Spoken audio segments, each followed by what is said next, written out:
Well, good morning and welcome to Frankly Speaking here on WYDC TV Big Fox. I'm your host, Frank Acom, and we are broadcasting live from the Hesselson studio here on Marcus Street in Corning. And boy, do we have a lot of catching up to do, don't we? First of all, with viewer comments from after Friday's program, starting with this. Hey, Frank. Hey. Did you see that President Trump will be making English the official language of the U.S.? I must have been living in a bubble since I always thought that it was. Yes, President Trump made English the official language of the United States on Saturday with an executive order. The move was highly anticipated and may surprise those who assumed English was not already the official language.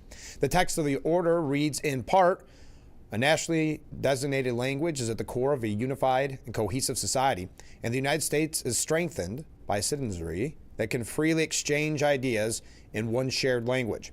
In welcoming new Americans, a policy of encouraging and learning and adoption of our national language will make the United States a shared home and empower new citizens to achieve the American dream. Speaking English not only opens doors economically, but it helps newcomers engage in their communities, participate in national traditions, and give back to our society. This order recognizes and celebrates a long tradition of multilingual American citizens who have learned English and passed it to their children for generations to come.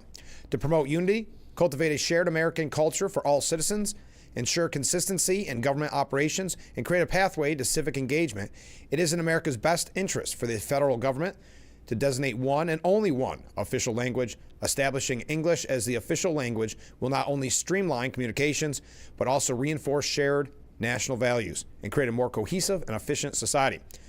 Accordingly, this order designates English as the official language of the United States. Now, the order still allows government agencies to provide information in languages other than English, but that is an update from over the weekend. Comments from different viewers. Oh, we got a lot of waves, a lot of comments coming in. We'll get to your comments in the next break, but these are some that came in after Friday's program. Trump messed up with Zelensky, says this viewer. Was very rude, as was Vance. I was shocked that a seemingly civil conversation turned into an uncivil and uncomfortable lecture. I really like the president, but in my opinion, he messed up. Though I have to admit that I had only watched the first 20 or so minutes of the conversation on Fox, which seemed promising, and this morning saw only a few minutes of its end on the local news channel. I should add that CBS claimed that allegedly Zelensky was asked to leave the White House. Don't know if that is true or not. It is. It is true.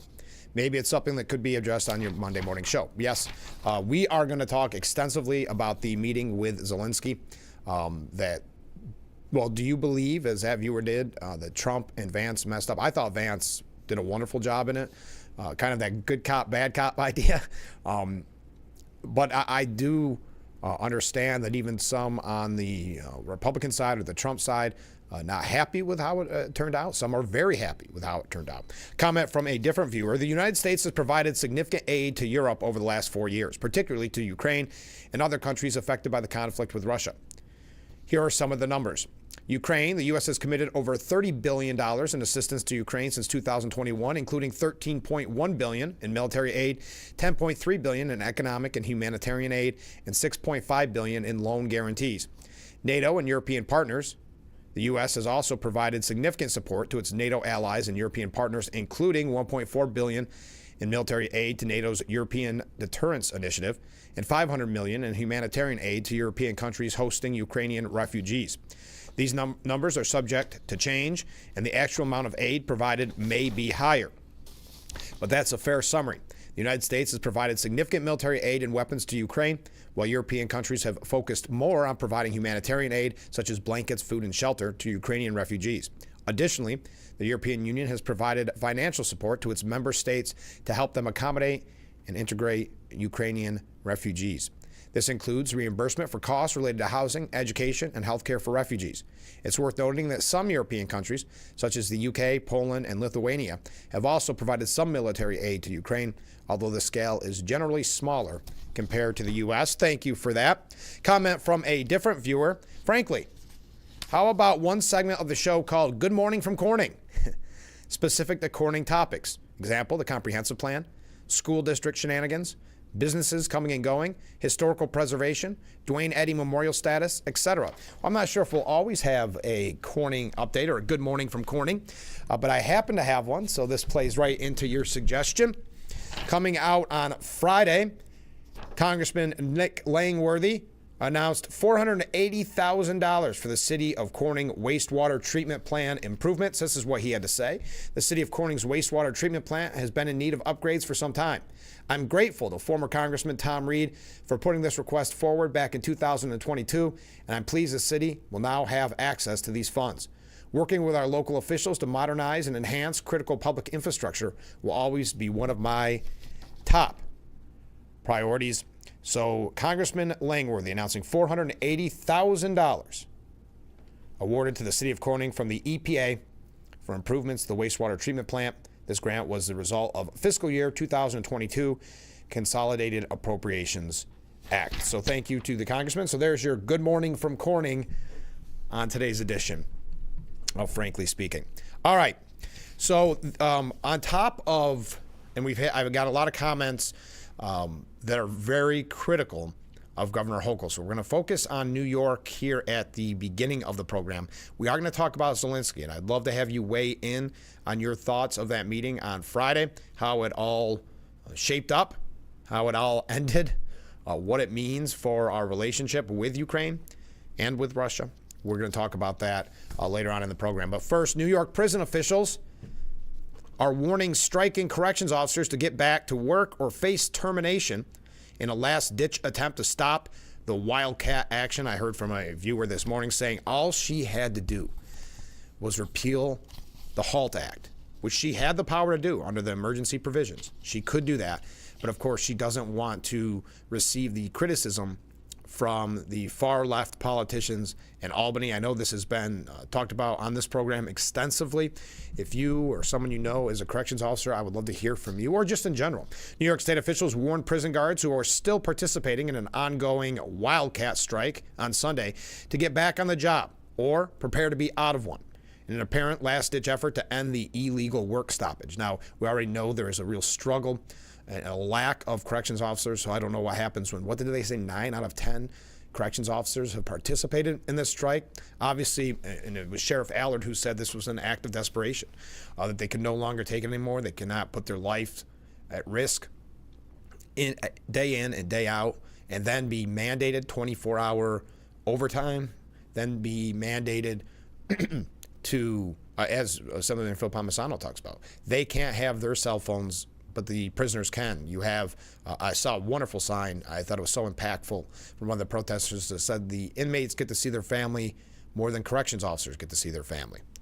Well, the State Department of Corrections and Community Supervision revealed termination notices have started going out to corrections officers who have been on strike for more than 11 straight workdays and introduced a new policy to slow the flow of contraband. Now, we know on Friday, and we didn't have a lot of hope for it, but Governor Hochul has said that she reached a deal with the union. But again, the union was never part of this from the beginning, so they really did not speak for the corrections officers. But the aggressive approach comes after Governor Hochul's office and the guards union reached a deal with the help of a mediator last week in hopes of ending the work stoppage that has reached more than 30 prisons in the state after guards walked off the job on February 17th over unsafe working conditions. As I keep quoting, an act of desperation. They can no longer take it anymore. We thought, and I said on the program at the time on Friday, I thought the deal, quote-unquote deal with the union, was really insulting, saying that the HALT Act would be suspended for 90 days, but not really 90 days. It was after 30 days they were going to see if certain parts could be implemented again. Also, it said it would ease, not eliminate, ease the 24-hour overtime mandate. The deal suspended elements of the HALT Act, as I just mentioned. However, the agreement, which also includes a promise to reduce excessive overtime shifts, still needs striking guards' buy-in. The New York State Corrections Officer and Police Benevolent Association, which brokered the deal, hasn't backed the corrections officers' unsanctioned work stoppage, and off-the-job guards believe the union is not representing their interests. 3 days after the agreement was struck, the state DOCCS shared on social media that termination notices would soon hit mailboxes. We did not take any action during the mediation out of respect for our employees and their families, they wrote. Today, we are forced to take action to enforce our laws and collective bargaining agreement. Termination of officers who have been AWOL for more than 11 consecutive shifts have begun. The Commissioner, Daniel Marchicello, in another note, said any guard who is not back to work today would lose their health care dating back to the first day of the strike. So losing their health care instead of repealing the Dangerous Halt Act. Governor Hochul decides to instead get rid of their health care. It's so unfortunate and so really, at the end of the day, despicable. If you look at the numbers, folks, and it's not just about the staff assaults, it's also inmate on inmate assaults have increased since 2021. And remember, the HALT Act was put into effect in April of 2022. So inmate on inmate assaults have risen 169%, folks, 169%. Inmate on staff assaults have increased 76%.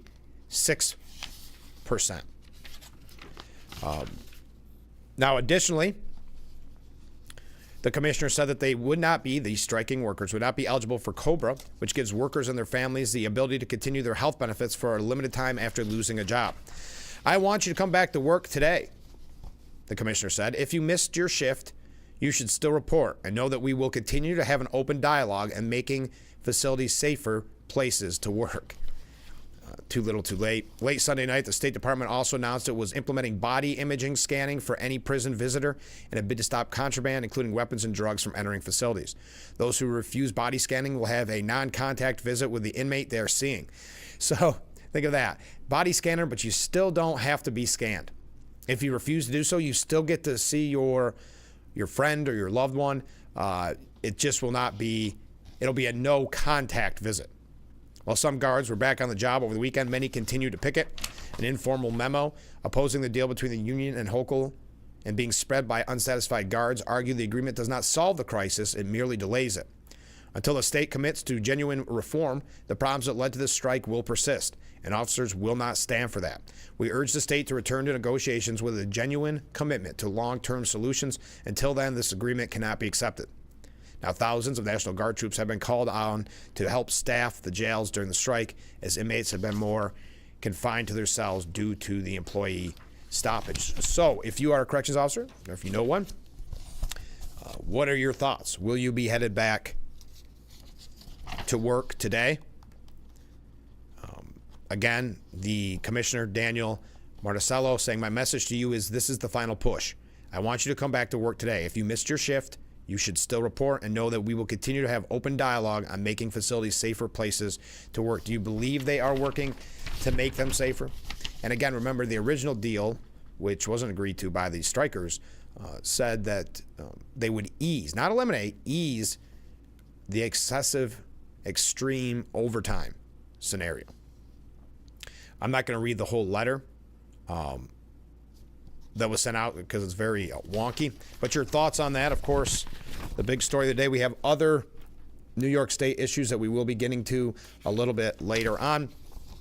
But DOCCS begins firing corrections officers who are on strike. Your thoughts? Read some of your comments when we come back. Stay with us. Just getting warmed up here on Frankly Speaking at WYDC TV. Big Fox, stay with us. If you or a loved one regularly used hair relaxers or straighteners and were diagnosed with uterine, ovarian, or endometrial cancer, you may be entitled to significant financial compensation. I've used hair relaxers for years. I had no idea they could cause cancer. Chemical hair relaxers and straighteners have been linked to serious conditions, including several types of cancer. If you used hair relaxers and have been diagnosed with uterine, ovarian, or endometrial cancer, call us now. There's no fee unless we win your case. Call today.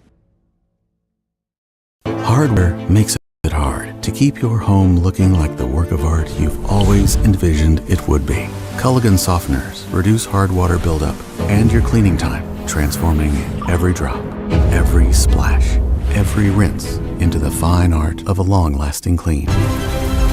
With a Culligan water softener, revel in the breathtaking beauty of your home, just the way you've always pictured it.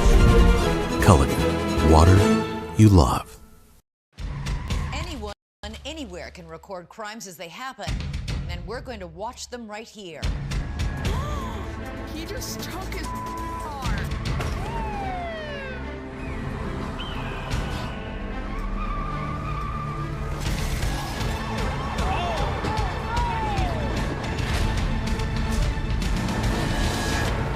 With cameras everywhere, you can run, but you can't hide. Watch iCrime.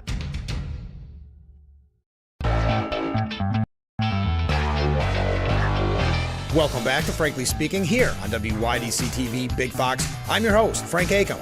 And how can we help like that in our small businesses, not to sound cliche, but are the backbone of our community? Let's talk about we. Thanks, as always, to you, the viewers, for sending in your texts and your voicemails. Now we go to a comment. This is from John in Elmira. Make sure to catch Frankly Speaking only on AM Big Fox News WYDC or visit our website at WYDC. The Frankly Speaking Roof Cam brought to you by Boss Security and Horseheads. Contact them today for all your business and home security needs. Welcome back as we broadcast live from the Hesselson studio here on Market Street in Corning. So many great comments coming in. Let's get right to them from viewers. Good morning, Frank. Well, hey, good morning, Mark. It's been wild since your last show on Friday. That is an understatement. I agree, Mark. Trump kicks out Zelensky, and now the guards are facing termination. And Hochul visited Rochester, but didn't bother visiting the prison sites. That should come as no surprise. She would not be welcomed with open arms, I don't think, at the prison sites. Another, I guess, black eye for her time as governor and how this has been handled. All she had to do, as a viewer said, is repeal the HALT Act, and yet refuses to do so. Comment from a different viewer. Good morning, Frank. Well, good morning. The fact that Zelensky had a meeting with the Democrats before he had the meeting with Trump and Vance tells us what we need to know about him. Zelensky is on the losing team at the detriment of the Ukrainian people. That is a very good point. Thank you for that. He did meet with Democrats. I liked when J.D. Vance kind of jumped in and said, when's the last time you said thank you? You campaigned for our opponent in Pennsylvania in September, was it? He didn't know what, that one threw him off. But you are exactly right. There's actually a piece, where is it here, that says that was a huge mistake on Zelensky's part. Meeting with Democrats, the Democrats, right here. Here it is. It's by Michael Goodwin. A common criticism of Zelensky's disastrous Friday performance in the Oval Office is that he failed to read the room. Actually, the Ukrainian president did read a room, but it was the wrong room. Before meeting Trump, Zelensky met with anti-Trump Democrats who advised him to reject the terms of the mineral deal the president was offering. That's according to Senator Chris Murphy. Quote, just finished a meeting with President Zelensky here in Washington. He confirmed that the Ukrainian people will not support a fake peace agreement with Putin, where Putin gets everything he wants and there are no security agreements for Ukraine. He attached a picture of Zelensky at the conference with Murphy seated at the opposite side. 40 minutes later, Zelensky arrived at the White House where Trump met his car, smiled, shook his hand, and walked him to the Oval Office. And the rest, well, we'll say is history. So, yes, you are exactly right. It was Democrats that convinced him to really start the chaos that we saw in the Oval Office on Friday. So we're going to talk more about that. I don't want to get ahead of ourselves because I have quite a few New York State issues. Comment from a different viewer. Good morning, Frank. Hey, Steve. Good morning. With the AWOL situation, the way we see and know how the Democrats operate, isn't it feasible that they want to eliminate as many corrections officers? That way, eventually, New York State will say that they have to close more prisons because there isn't enough people to man the locations. It's just another way to create the chaos that they have proven is the way their party exists. Democrats do not care about the people they supposedly serve. Well, if you look in the budget, Governor Hochul proposed having the power given to her to close 5 more prisons. So you make a very good point there. Thank you very much. All right. Poor Ken. Ken watched the Sunday shows and he gave us a recap. This is a short synopsis of what the sheeple will take away from Sunday's show. On Meet the Depressed, Kristen Welker interviewed Mike Johnson. Welker, it is reported that Musk and the Republicans are going to cut Medicare. Is that true? Speaker Johnson, no. Nowhere in the proposed language are there cuts to Social Security or Medicare included. But targeting the $50 to $100 billion of fraud and abuse are going to be looked at. So Welker responding, so just to put a fine point on it, the administration is looking to cut Social Security and Medicare. Yeah, it's always... Yes, I can't believe you watch these, Ken. Welker, When the president belittled Zelensky on the world stage and supported Putin at the United Nations, was that a sign of the U.S. now on Russia's side? Speaker Johnson replying, no, President Trump is working hard to bring peace to the region, and we are on the side of Ukraine.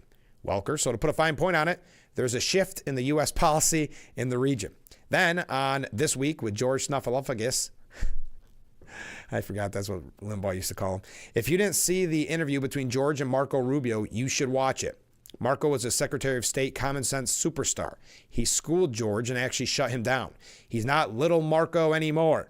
And then on To Face the Nation, Margaret Brennan tried to get the Secretary of Treasury, Scott Bessent, to explain why Trump hasn't gotten egg prices down as he promised. Bessent tried to explain to her that it took Biden's administration 4 years of mismanaging the economy to get prices up. And it's ridiculous to think Trump's policies will get them back down in 5 weeks. Obviously, she did not understand that. She also tried fruitlessly to try and get Senator Mark Kelly to blame Trump for Zelensky's disrespect for America, as she tried unsuccessfully to get Senator John James to say Trump's economic policies and tariffs are bad for the country. All the legacy media shows were similar in the way that they worked to shape the message to the sheeple. It is criminal the way that they lie. Their Democrats are their Dems' only message is Trump and Republicans bad, Democrats good. Thank you, Ken, for watching the shows for us. I did see clips. I'll have to watch the whole George Stephanopoulos, Marco Rubio interview. I did see some highlights, and it looked like Marco Rubio did a great job. So that should be no surprise. Marco Rubio is a tried and tested, as Ken put, common sense superstar. Okay, a couple of quick New York State issues. As we mentioned, the prison officials are being warned that the striking corrections officers get back to work or face termination today. I would love to know your thoughts, especially if you are one of the protesters on the ground. Will you be returning to work? It seems as if you got nothing that you asked for, but it's tough to, well, many people were saying when they were interviewed anonymously saying, if I lose my job, so be it. This is not sustainable any longer.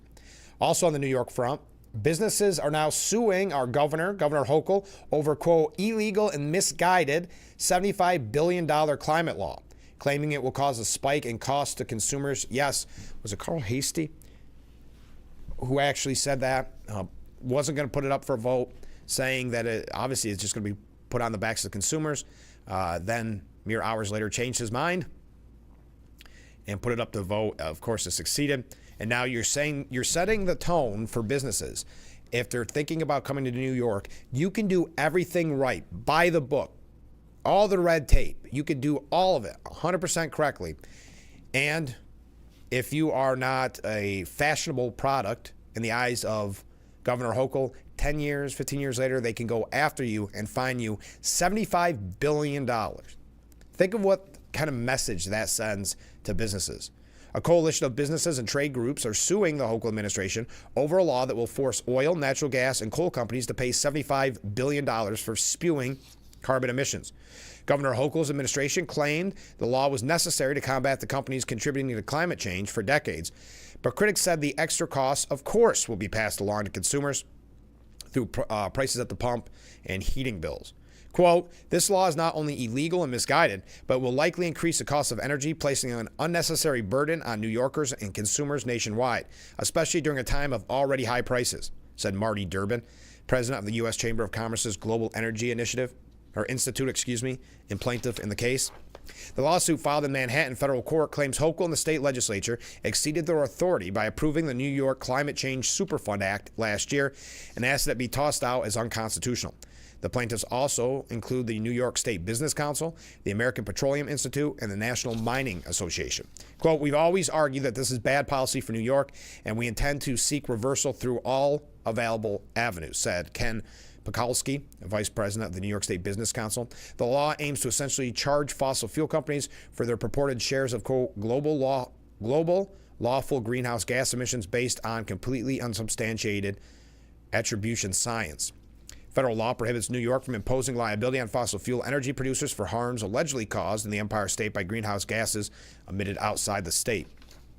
The plaintiff said that there's no way that an estimated 38 energy firms could pay back those costs without raising prices to consumers, and some critics wonder whether it would even be collected from foreign-owned companies. Quote, New York seeks to reach back decades in time and impose significant monetary penalties on those producers operating almost completely outside the state, potentially subjecting other states and consumers to increased energy costs while reaping the financial benefit to pay for climate change adaptive infrastructure. In the second lawsuit filed against the law, 22 states led by West Virginia also filed a challenge last month, if you recall. So there's an update. Now, spokesperson for Governor Hochul said, Governor Hochul proudly signed the Climate Superfund Act because she believes corporate polluters should pay for their damages done to the environment, not everyday New Yorkers. We look forward to defending this landmark legislation in court and defeating big oil once again and destroying the business climate yet again here in New York State. We have some other New York issues, but feel free to weigh in. We are going to talk about Zelensky, a lot of criticism from more conservative outlets to why he visited with Democrats first to kind of get his talking points, which created the chaos in the Oval Office. Your thoughts? We've had kind of a mixed bag. Some people, one viewer saying that they thought Trump and Vance messed up on this one. Others saying this was necessary. Your thoughts on it. But we are going to talk a little bit more about New York State issues here in just a moment. So stay with us. We'll be right back with Frankly Speaking here on WYDC TV, Big Fox.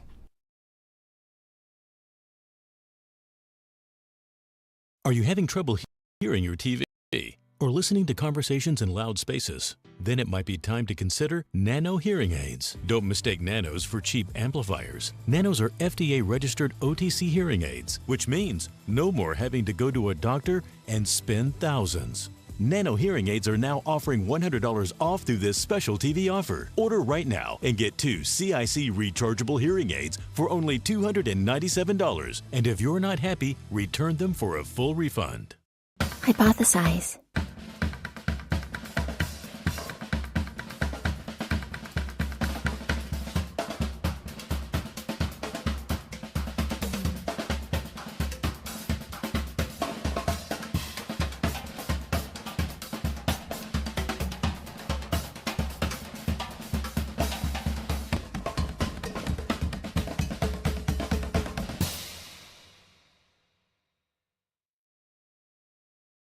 Invite you to discover what makes our school community so special, including the fact that everything, top-notch education, housing, healthcare, food, clothing, technology, and much more is provided to our students at no cost to our families.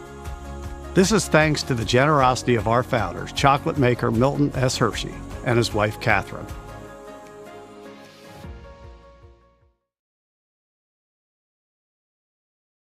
The Big Fox website is here now. WYDCTV.com. Local and national news that keeps you informed and involved. WYDCTV.com. Today's weather, up to date and in your town. WYDCTV.com. Sports news, local events, and health stories that affect you. WYDCTV.com. The Big Fox website. Your news here now. WYDCTV.com.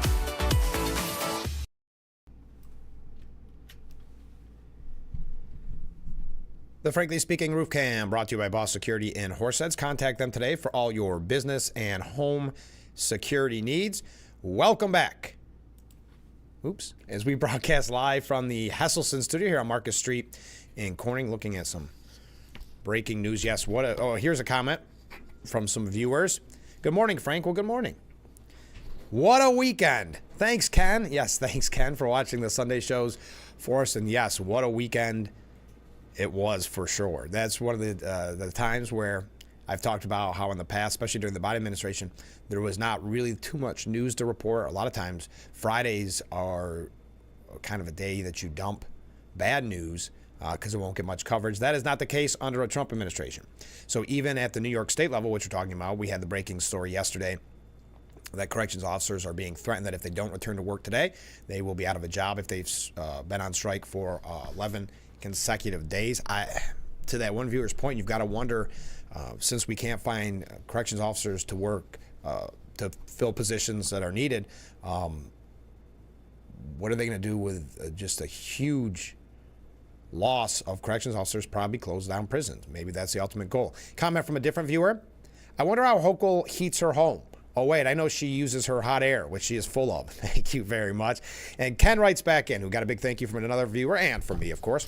Since I don't put any nefarious tactics behind the Democrats' desire to harm Trump, if I had to hypothesize on why Zelensky took the tack that he did with the president, I would say that when the Dems met with him prior to the Oval Office meeting, they gave him some direction that made him act the way that he did. Possibly they threatened him with accusing him of taking some of the money given to Ukraine, or they told him that he will no longer get support from the Democrats, or they threatened him with some other kind of blackmail to try to put Trump in a bad light.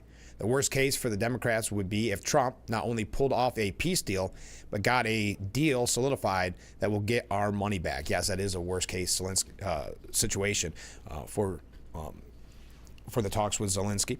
I see I got a lot more comments coming in. I'm not skipping yours. I just haven't had a chance to read them. We'll read them in the next segment. Hochul this week is recruiting laid off federal workers, even buying an ad in Washington's Union Station.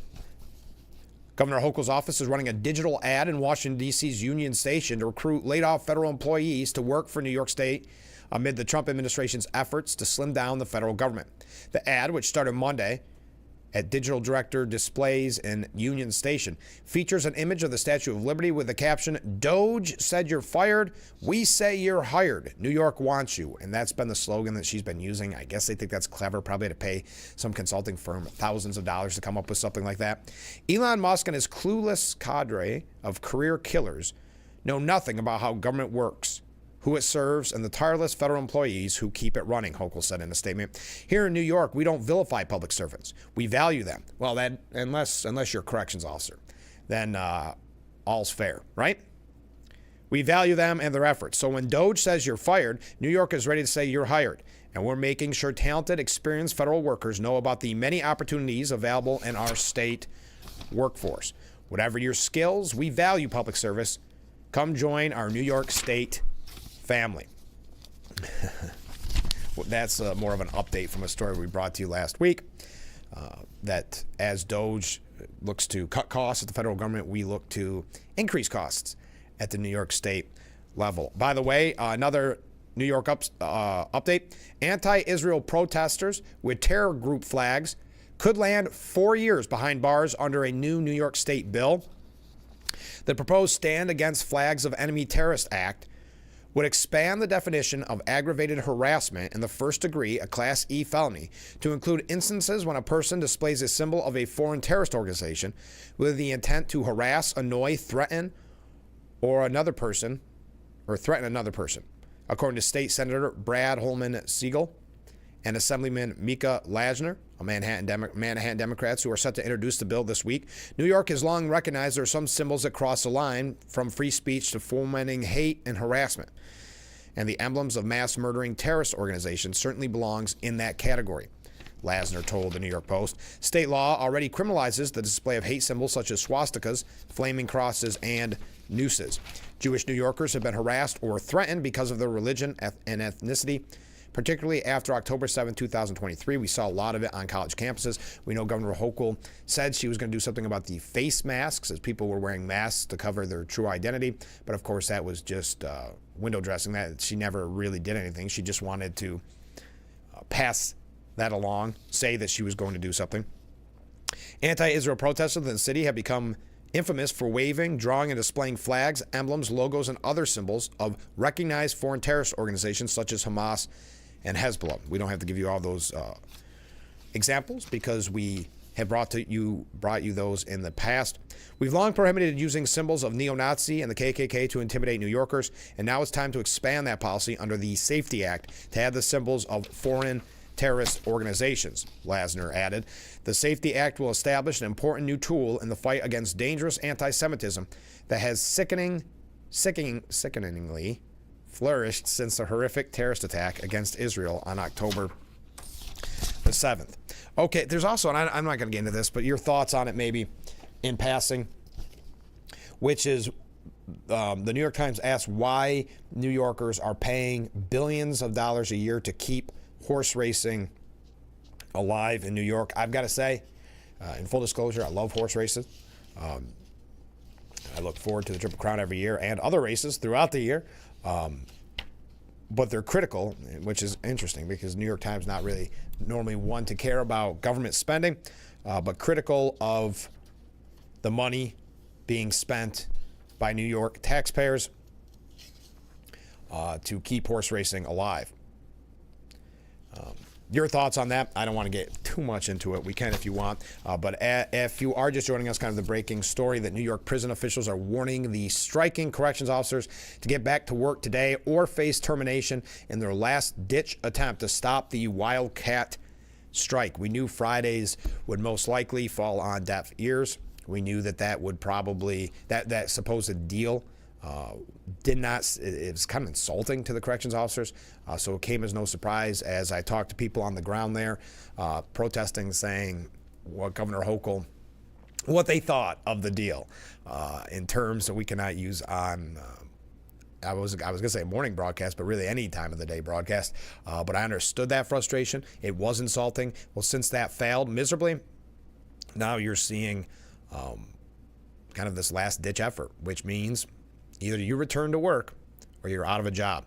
Get your thoughts on that. I see a lot of comments coming in. Keep them coming in. Keep the waves coming in. And we'll be right back with Frankly Speaking here on WYDC TV. Big Fox. Stay with us.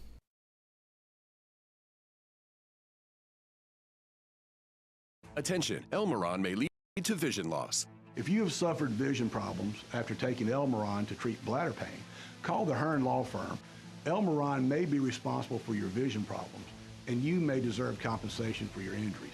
If you took Elmeron and now have vision problems, call the Hearn Law Firm at 888-308-3866 right now. You could find out if you qualify in less than 2 minutes. Call 888-308-3866 for your free case review.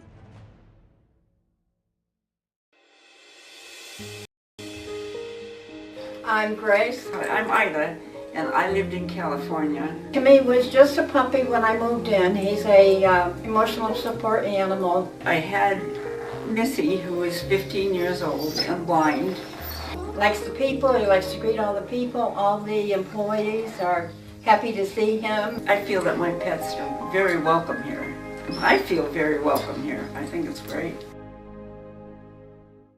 Let's beat the dark days of winter and have a vacation from taxation with the Hesselson's Hot Tub. What better way to start or end every day than with hot water therapy and your very own Hesselson's Hot Tub. With every spa purchase, Hesselson's guarantees great customer satisfaction and the best service team in the area. Plus, with Hesselson's Vacation from Taxation sales event, free steps, free cover lifter, free music, and 0% interest-free financing. Ask about Hesselson's chemical auto ship program and save even more. Stop in today and see why after 70 years it's still fun to poke in the corners at Hesselson's.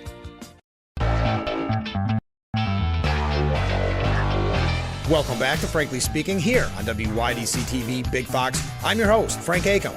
And how can we help like that in our small businesses, not to sound cliche, but are the backbone of our community? Let's talk about thanks, as always, to you, the viewers, for sending in your texts and your voicemails. Now we go to a comment. This is from John in Elmira. Make sure to catch Frankly Speaking only on AM Big Fox News WYDC or visit our website at WYDC. The Frankly Speaking Roof Cam brought to you by Boss Security in Horseheads. Contact them today for all your business and home security needs. Welcome back as we broadcast live from the Hesselson studio on Market Street in Corning. Let's go to some viewer comments. Mark writes in and says, I believe global warming is a money grab.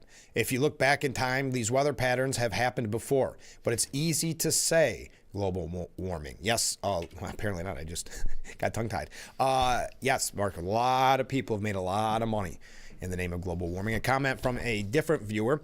With the $75 billion law, that's the Climate Change Superfund Act, as companies, corporations, and organizations leave New York State, does the state have the option to sue them years after they have already left the state? Hochul is running out of options on how to increase taxes and revenues to pay for the insane social policies they have implemented. When she stops receiving federal funds because of sanctuary policies, New York might end up dissolving. Yet, as someone whose budget depends so much on federal government assistance, it's pretty interesting how she continues to attack Trump, continues to attack Doge. That could spell disaster. for New York State. So thank you. Comment from a different viewer. Zelensky did seem wound up and animated from the very start of the conversation with President Trump. The Democrats did a good job of filling him with their baloney, which is the only thing they are good at. Yes, a tactical error. You could tell. I don't know if it's from years of just being supported by Biden or being praised in so many circles. He did not look prepared for the president to really give it back to him. I thought J.D. Vance made a really good point, and I'm paraphrasing, but we shouldn't be litigating this in front of the media. This should be what the meeting behind closed doors is. That is very disrespectful for Zelensky to do that in front of the media. We're going to talk about, I know that is a major topic, so again, there's just so many New York State issues that I want to get to and I don't want to miss, but we are going to talk about that meeting. We've had so many great comments on it already. Your thoughts? It has been kind of a mixed bag, mostly in support of Trump taking a stance, but we did have a few people that believed that Trump and Vance screwed up. Your thoughts? How about this? This is how bad it is in New York State. Texas may officially rename the New York strip steak in a slap to, quote, the liberal empire state that promotes local beef, but may fire up an interstate beef instead. Texas Lieutenant Governor Dan Patrick said Texas strip steak would better reflect the Lone Star State's status as the cow capital of America. The politician took inspiration from President Trump's rebranding of the Gulf of Mexico to the Gulf of America, of course, and wants state lawmakers to approve the change in a formal resolution which asks all local restaurants and grocery stores to update their menus next time they're reprinted. He said that this idea came after he visited the Texas cattle feeders and cattle raisers last week in an effort to promote the state's 12.2 million cattle population, the most in the country. Quote, I asked why we didn't call it a Texas strip because New York has mostly dairy cows. Just because a New York restaurant named Texas beef a New York strip in the 19th century doesn't mean we need to keep doing that. Liberal New York shouldn't get the credit for our hardworking ranchers. We promote the Texas brand on everything else, everything made or grown in Texas, because it benefits our economy and jobs. After the session ends this summer, I might take a short cruise across the Gulf of America and have a juicy, medium-rare Texas strip. New York strip is the primary term for strip steak in the United States. The Empire State earned the title thanks to Delmonico's, a 197-year-old steakhouse in New York City. The restaurant incidentally listed it as the New York strip on its menu, and the name took off from there, according to Chowhound. So Texas saying no longer the New York strip steak. Liberal New York doesn't deserve it. It's going to be the Texas strip steak. All right, I know we've been putting off this conversation. Former Governor Andrew Cuomo has entered the race for New York City mayor. What a weekend. You know, people keep commenting how much really happened after this program was over. And it really started happening quickly, whether it's the Zelensky meeting, whether it's Cuomo jumping in the race for mayor, whether it was Hochul demanding that corrections officers end their strike, get back to work, or be fired and lose their health care from the time they started.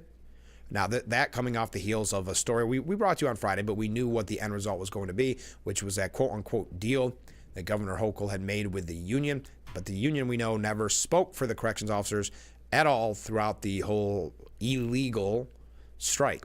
So when we saw how bad the deal was, it did not come as a surprise. They rejected the notion. What do you think will happen today? Do you think there'll be a lot of people that continue to strike, or will they go back to work if their job is threatened? I would love to hear from you. Keep those comments coming in. We are going to talk about former Governor Andrew Cuomo entering the race for New York City. It's a pretty crowded race. He is widely considered the front runner, in which he coyly avoided officially announcing his political comeback during this kind of month-long shadow campaign, while ruthlessly capitalizing behind the scenes on Adams' scandal-plagued first term. Quote, the city just feels threatening, out of control, Cuomo said in his 17-minute, 30-second-long announcement that he posted on YouTube. These conditions exist not as an act of God, but rather as an act of our political leaders. or more precisely, the lack of intelligent action by many of our political leaders. His backroom maneuvering quietly amassed key support and siphoned off many of Adams' prominent backers even before the three-term governor jumped into the race. Quote, I know we can turn the city around and I believe I can help. And that is why I announced my candidacy today for mayor of New York City. Now, he did not mention Adams directly at all. Did I always do everything right in my years of government service? He said, of course not. Would I do something differently, knowing what I know now? Certainly. Okay. Did I make mistakes? Some painful? Definitely. And I believe I learned from them and that I am a better person for it. And I hope to show you that every day. Those scandals scarred. Few expected the ambitious and formidable Cuomo to stay out of politics for long. On Friday, we had the report that there are some Democrats, it's probably just really close friends of Cuomo, but they'll want him to run for president in 2028. Well, we know mayor is most likely not his last go-around when it comes to politics. Many people have speculated that he wants to run for governor again. And with that piece from The Hill, I believe it was The Hill, or was it Political? The Hill, I think, suggesting that he could run for 2028. He's always had this delusion of grandeur when it comes to running for president, so that could be a possibility. I know Elise Stefanik put it perfectly, and we've said on this program numerous times, that what he did during COVID and putting those COVID-positive patients in nursing homes, ending the lives of so many vulnerable New Yorkers, is unforgivable. It should disqualify him from ever serving in any elected office ever again. City Comptroller Brad Lander said, in honor of your sad attempt to get attention, let's remember your time as governor of New York before you resigned for sexually harassing 13 women and leading thousands of elderly New Yorkers to their deaths during COVID-19. Now, a recent poll shows that Cuomo is the front runner. We're going to talk a little bit about this. Don't worry, it's not going to be our main focus, but I know you heard the Corning whistle, so stay with us. We'll be right back with Frankly Speaking here on WYDC TV. Big Fox, please stay with us.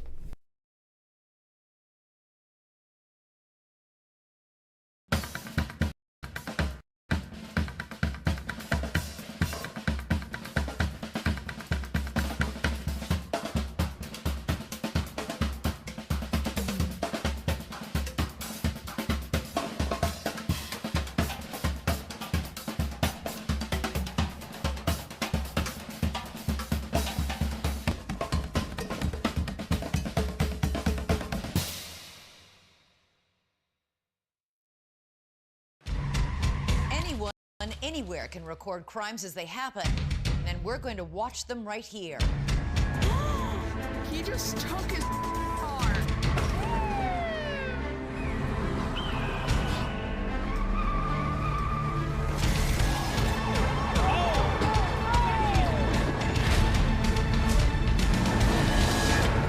With cameras everywhere, you can run, but you can't hide. Watch iCrime. It's a season of Sherry. Having a good time has always been my #1 goal. I tend to get crazy. At my age, I should not be jumping up and down like that. And if you don't know what I mean, ask your mama. The young ones, y'all like, we don't know what you're talking about. But I promise you, in 30 years, you will. It's the best time in daytime. Weekdays at 2 p.m. on Big Fox. The Frankly Speaking Roof Cam, brought to you by Boss Security in Horseheads. Contact them today for all your business and home security needs. Welcome back as we broadcast live from the Hesselson studio here on Market Street in Corning. Let's go to some viewer comments. Frank, why do other countries feel they have a say in how we deal with Ukraine? We are paying the bill, not them. Well, typical to criticize us first, of course. Jack from Elmira thinks it was probably not a good idea to televise the Zelensky-Trump meeting. I think they were both playing to the media and supporters. I think they could have closed the deal behind closed doors. A couple of things to dissect there. That's essentially what J.D. Vance said to Zelensky, that it was wrong and disrespectful to try to litigate this in front of the American media. I think Zelensky thought maybe he could bully Trump in by doing it that way. And also, to your point, his supporters praising him. But boy, he bit off more than he can chew, and it got awkward. I mean, at points when you saw the way he looked at Trump and Vance, you almost had to feel sorry for him. He overplayed his hand way too much. So no, it wasn't supposed to be televised. Zelensky chose that route. They obviously always have that little Oval Office, handshaking and, hey, good to see you, Mr. President, those type of things. That's what that was supposed to be. But then it went off the rails, as we all saw. So to your point, it wasn't supposed to be televised, and that's why J.D. Vance was critical of Zelensky turning the negotiation into a televised event. Comment from a different viewer. Hasn't the Supreme Court already ruled that censoring the First Amendment rights to display flags is a right that can't be refused? It isn't something people might agree with, but they still have the right to do it. It sounds like a law that will be overturned. I'm not sure because as that stated, and this is in reference to the anti-Israel protesters, that they could be charged with a Class E felony if they are protesting and doing these things with a terrorist organization's flag. I'm not sure because to that point, you can get in well, let me word it this way. There's already laws on the book that does this if it's symbols of the KKK or the like. So I'm not really sure if it will hold up. It just sounds like something that they probably won't charge too many people with. Could be wrong. And who's to say that bill's even going to be put forward? It's put forward, but I'm saying passed. But thank you for that comment. Comment from a different viewer, I think. New York and Democrats will elect a ham sandwich. Short-term memory doesn't exist. TV media will not discuss the thousands of grandparents that died because of Cuomo's policy decisions, which he hasn't been prosecuted for. His father must be rolling over in his grave. Yeah, he's not sheepish about it at all. He's never apologized. He would not apologize. And he doesn't believe he ever did anything wrong. He says he saved New York City during COVID and can save it again as mayor in his first appearance since the campaign launch.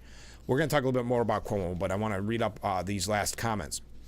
I think jobs are hard to come by in this area, and it's dangerous that an agreement that works for the people can't be reached. Why is it that safety is a number one concern when they're pushing any of their agendas, but not in the case of corrections officers? We've lost our unions. They don't work anymore. They've been corrupted too. Yes, the hypocrisy when dealing with corrections officers. Hochul saying that to the federal workers that were laid off, we appreciate public service. Well, not if they're corrections officers.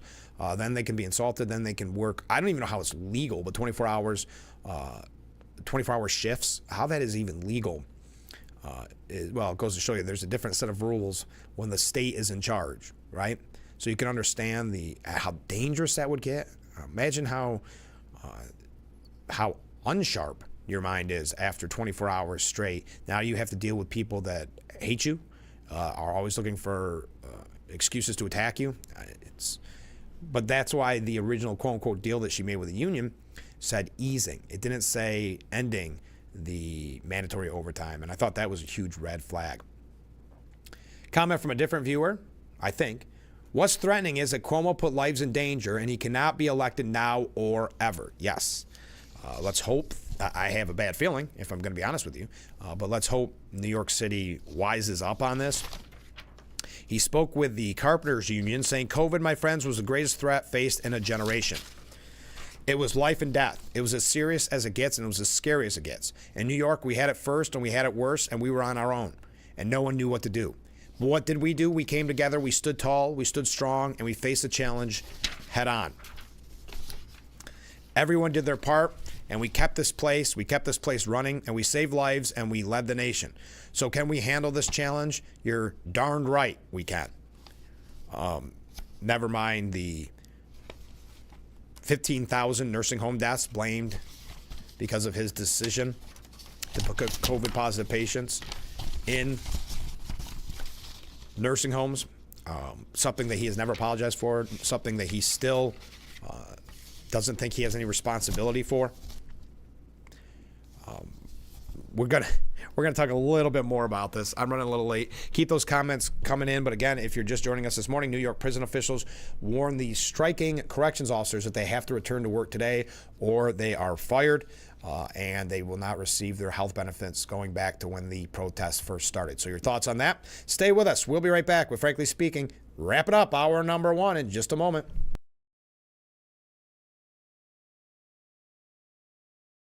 Have you been unable to work for over a year due to a mental or physical disability? Were you recently denied Social Security disability benefits? Great news. You may be eligible for money, back pay, relief. If you've been pre-qualified and diagnosed with a recognized condition that prohibits you from working, our lawyers can file a claim to get your disability benefit. Call us today and find out more. Call now, 844-617-0440. Spellers made a name. Wait, what? Will you be my friend and tell me your social security number?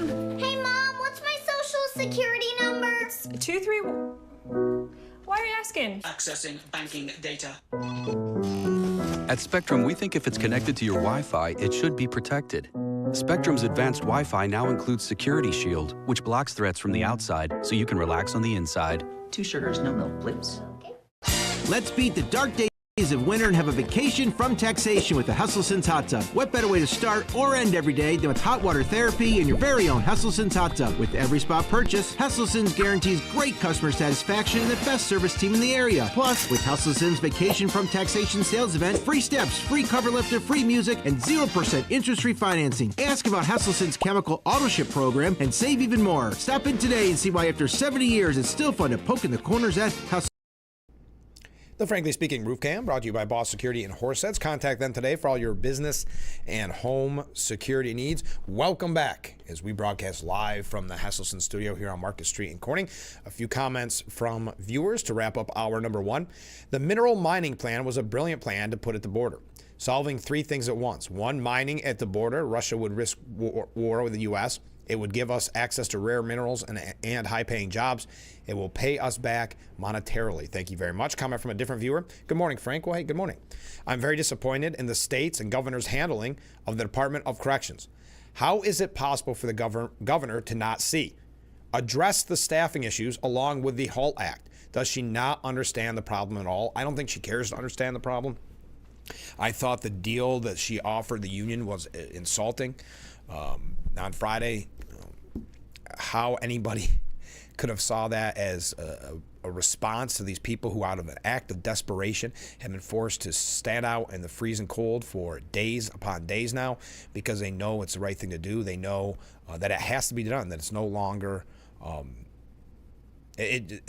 things could not go on as they have been going on. It's no longer sustainable.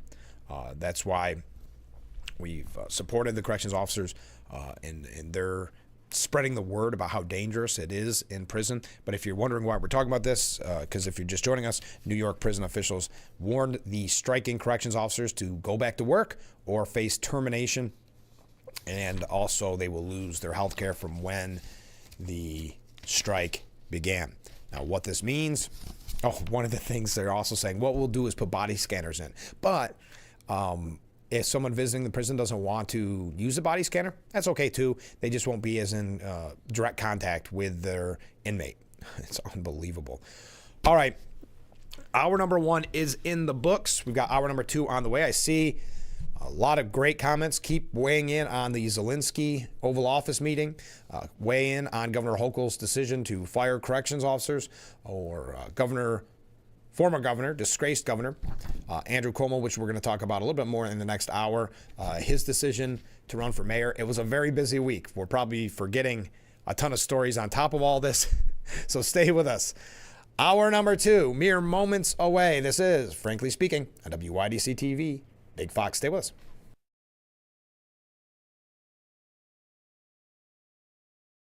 Seven reasons to buy certified pre-owned vehicles at Chilson Wilcox Chrysler Dodge Jeep Ram. 7-year or 100,000-mile powertrain limited warranty. 3 months or 3,000-mile maximum care coverage. Carfax Vehicle History Report.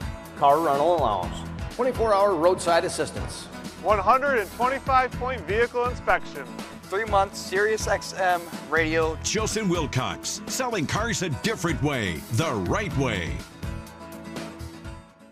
Discover the difference of a great night's sleep. Try all the top brands and mattress innovations at Raymore and Flanigan. Sleep 10 degrees cooler with Tempur-Pedic Breeze and get a free gift card.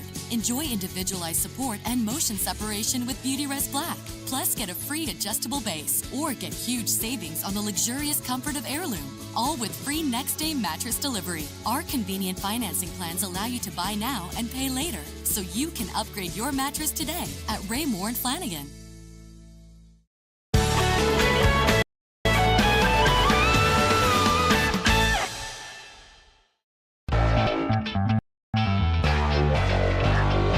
Welcome back to Frankly Speaking here on WYDC TV Big Fox. I'm your host, Frank Acom. And how can we help like that in our small businesses, not to sound cliche, but are the backbone of our community? Let's talk about thanks, as always, to you, the viewers, for sending in your texts and your voicemails. Now we go to a comment. This is from John in Elmira.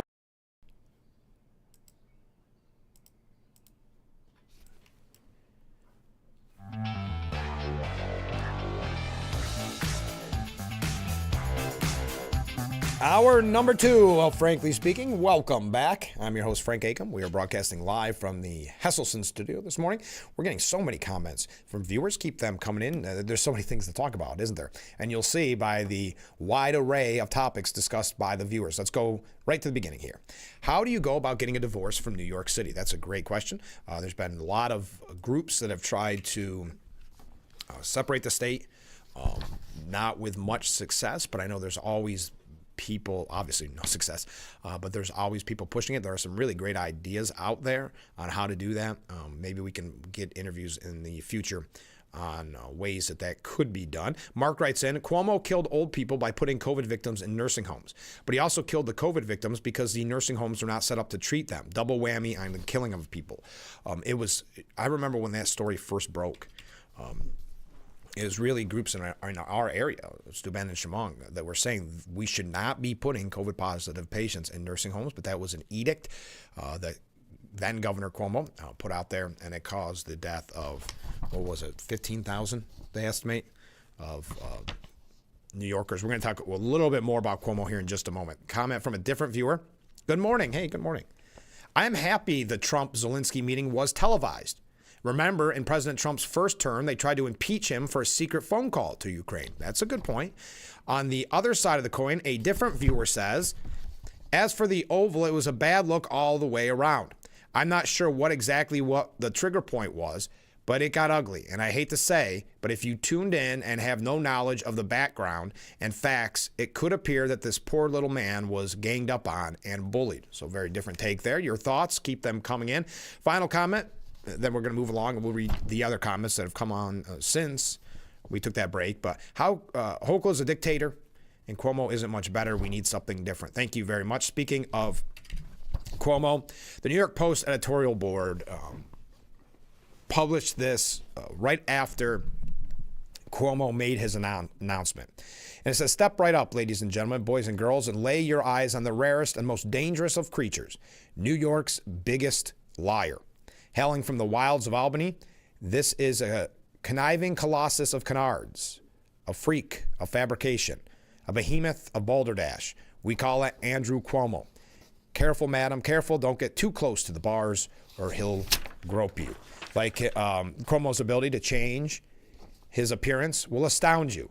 Here he pretends to be a moderate Democrat, an animal thought to be extinct.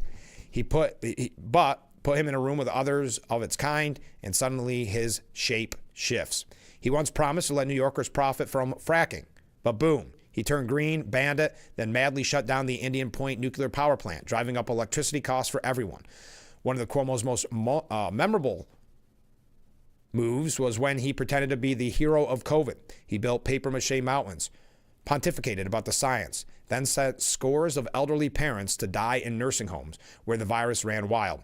Don't be fooled. He will try to claim the federal government told him to do it. More of his lies. Congress actually suggested he be criminally charged. Yes, for perjury. He was also the governor who didn't have a problem with people marching maskless and looting stores at the height of COVID, but said you couldn't go to a bar unless you ordered a sandwich. Hey, he's a liar. The lies don't always need to make sense. This again, according to the New York Post. He'll tell you Part of this was all a witch hunt, suggesting that he's allowed to fondle women. Yes, fine gentleman in the back, he did say that. But know that an 8-month investigation by the Assembly found overwhelming evidence he sexually harassed women. The Attorney General found the same. Legislators also noted that he abused his power to make his staff help him write a book, which he got paid $5 million to quote-unquote write. Now get ready, for the world's biggest liar is planning his most grand con yet. He aims to fool the voters of New York City that he should be their mayor, that he is the most sensible, middle-of-the-road candidate there is. Needless to say, don't believe him. Who signed the justice reforms that means you can't lock up criminals? Who changed the discovery law so more cases are thrown out?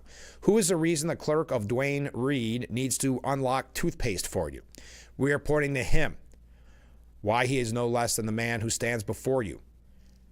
Raggedy Andy, the fabulous, the misleader, the maligner.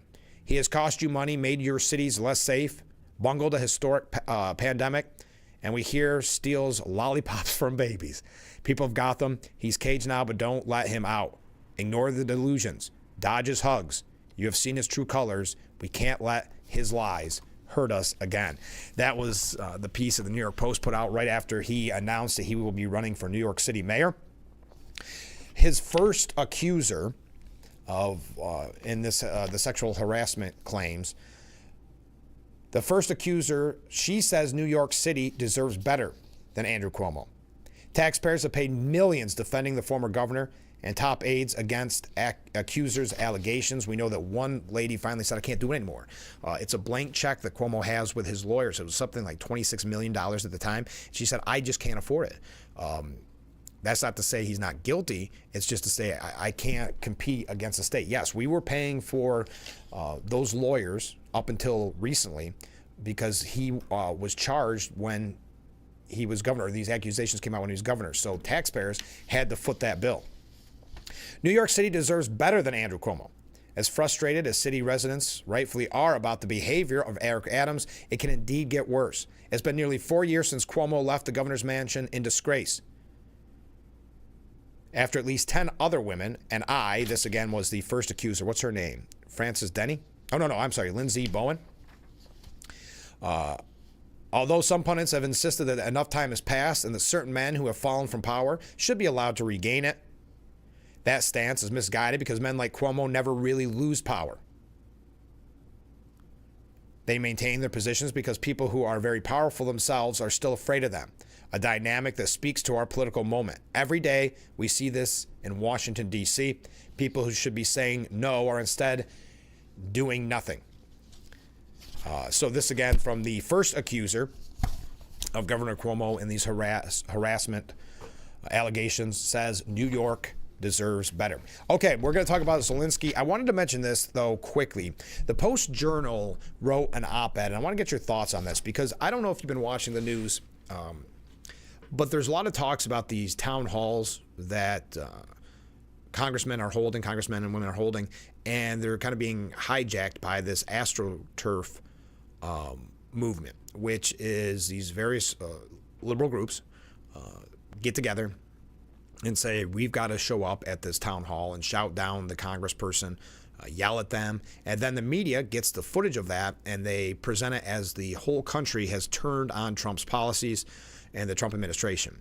It's an old tactic. It's an old method, but we're seeing it more and more. So that's why I start that with this and try to get your thoughts on it. The Post-Journal's op-ed writes, vandalism at Nick Langworthy's city office is uncalled for. It's no secret there are some who aren't happy with the new direction of the federal government. There are plenty of ways to register one's disagreement. Some people chose to do so via social media. There have been protests like the ones in early February outside Representative Nick Langworthy's Jamestown office. Other people choose to write letters or guest essays to the newspaper, and we can attest receiving more than a fair share of those in recent weeks. What happened, again, if you're just joining us, this is the Post-Journal editorial. What happened recently at Representative Nick Langworthy's office is unconscionable.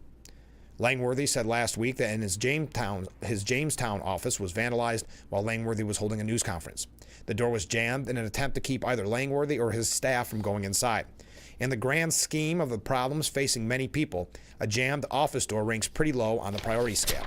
But given the supercharged rhetoric that now is part and parcel of our brand of national politics, and the assassination attempts on President Donald Trump last year, we understand why such juvenile vandalism as the door jamming at Langworthy's office is raising red flags. There are many who aren't happy with Langworthy's support of Trump and Trump's policies, and one of the things they're particularly frustrated with regarding Langworthy is a lack of public availability.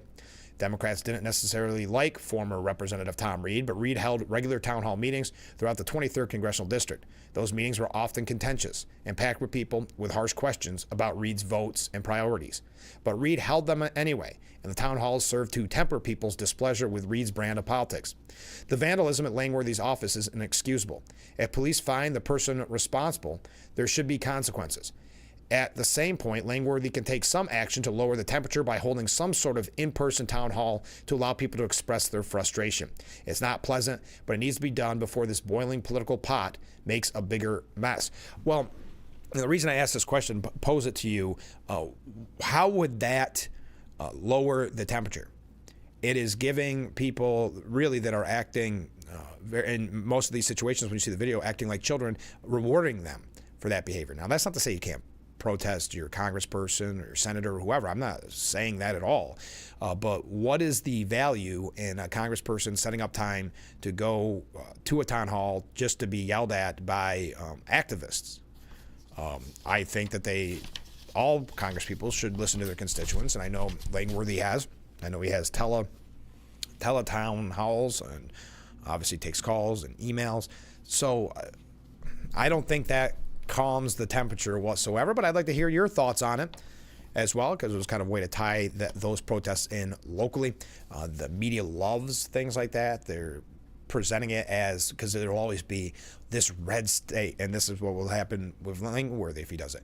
This red district, this extreme red district was the site of huge protests against the congressperson at the town hall, trying to suggest to you that the whole country is turning against Trump's policies and Elon Musk. Well, we're going to talk about Zelensky when we come back. And if you are just joining us, the New York prison officials have warned the striking corrections officers that they have to return to work today or be out of a job. Your thoughts on that? Stay with us. We'll be right back with Frankly Speaking here on WYDC TV, Big Fox.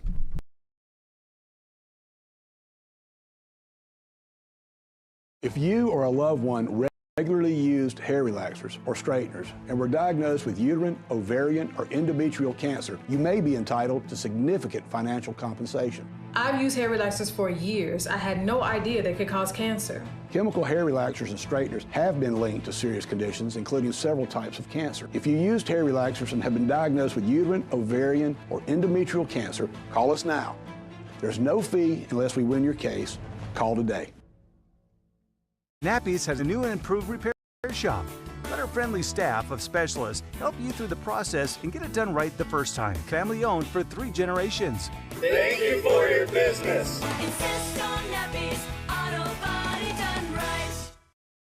Our son Brett to a glioblastoma.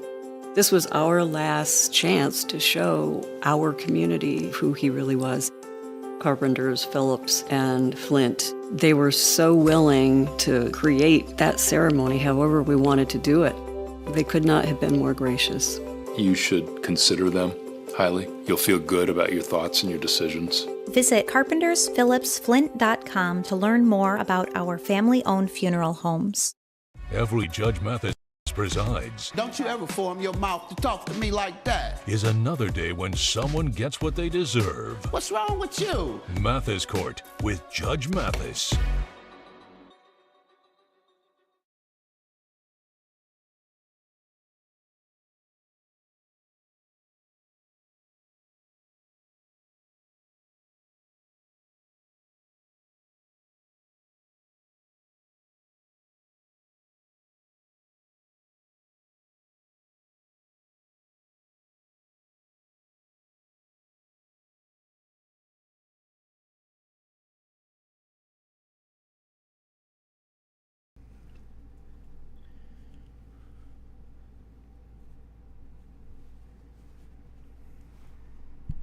The Frankly Speaking Roof Cam brought to you by Boss Security in Horseheads. Contact them today for all your business and home security needs. We are back, broadcasting live from the Hesselson studio. I see a lot of comments coming in. I apologize. I had to go get some more iced tea. I did not have time to read all of them, so we'll read them in the next segment. But CNN put together their 5 takeaways from the weekend. The Zelensky-Trump fallout. The unprecedented scenes that unfolded in the Oval Office on Friday appalled Western allies, but came after weeks of fundamental changes in transatlantic reactions led by a new White House administration pushing an America First agenda. Those changes first became apparent when U.S. Secretary of Defense Pete Hegseth said last month that Kiev joining NATO was unrealistic, upending the alliance's stated policy while handing Russia a major concession, and told European allies that U.S. will no longer prioritize European and Ukrainian security. Later, Vice President J.D. Vance made a blistering speech to European leaders in Munich, claiming they were suppressing free speech, losing control of immigration, refusing to work with hard right parties in government, and that the biggest threat they face comes from within, rather than China and Russia. And Trump has already wrongly accused Kiev of starting the conflict and labeled Zelensky a dictator. Now they're saying the Europeans are stepping up. There are fresh plans to stop the fighting. But America's support will be needed. And of course, as is always the case, as they did originally in Trump's first term, blaming or saying that it was a huge win for Putin. Again, this is CNN. Putin has been tight-lipped about the Oval Office chaos, although Russia's state media and officials have reacted with glee. Moscow is now anticipating talks aimed at rebuilding the U.S.-Russia relationship and will continue in the weeks ahead, though nothing has been announced in public. There's talks of a Trump-Putin summit being fast-tracked. The first round of an extraordinary talks between Russia and the U.S. were held in Saudi Arabia last month, sidelining Ukraine. CNN has learned the preparation for a second round are underway and that the weekend spat will likely ensure Ukraine remains blocked out.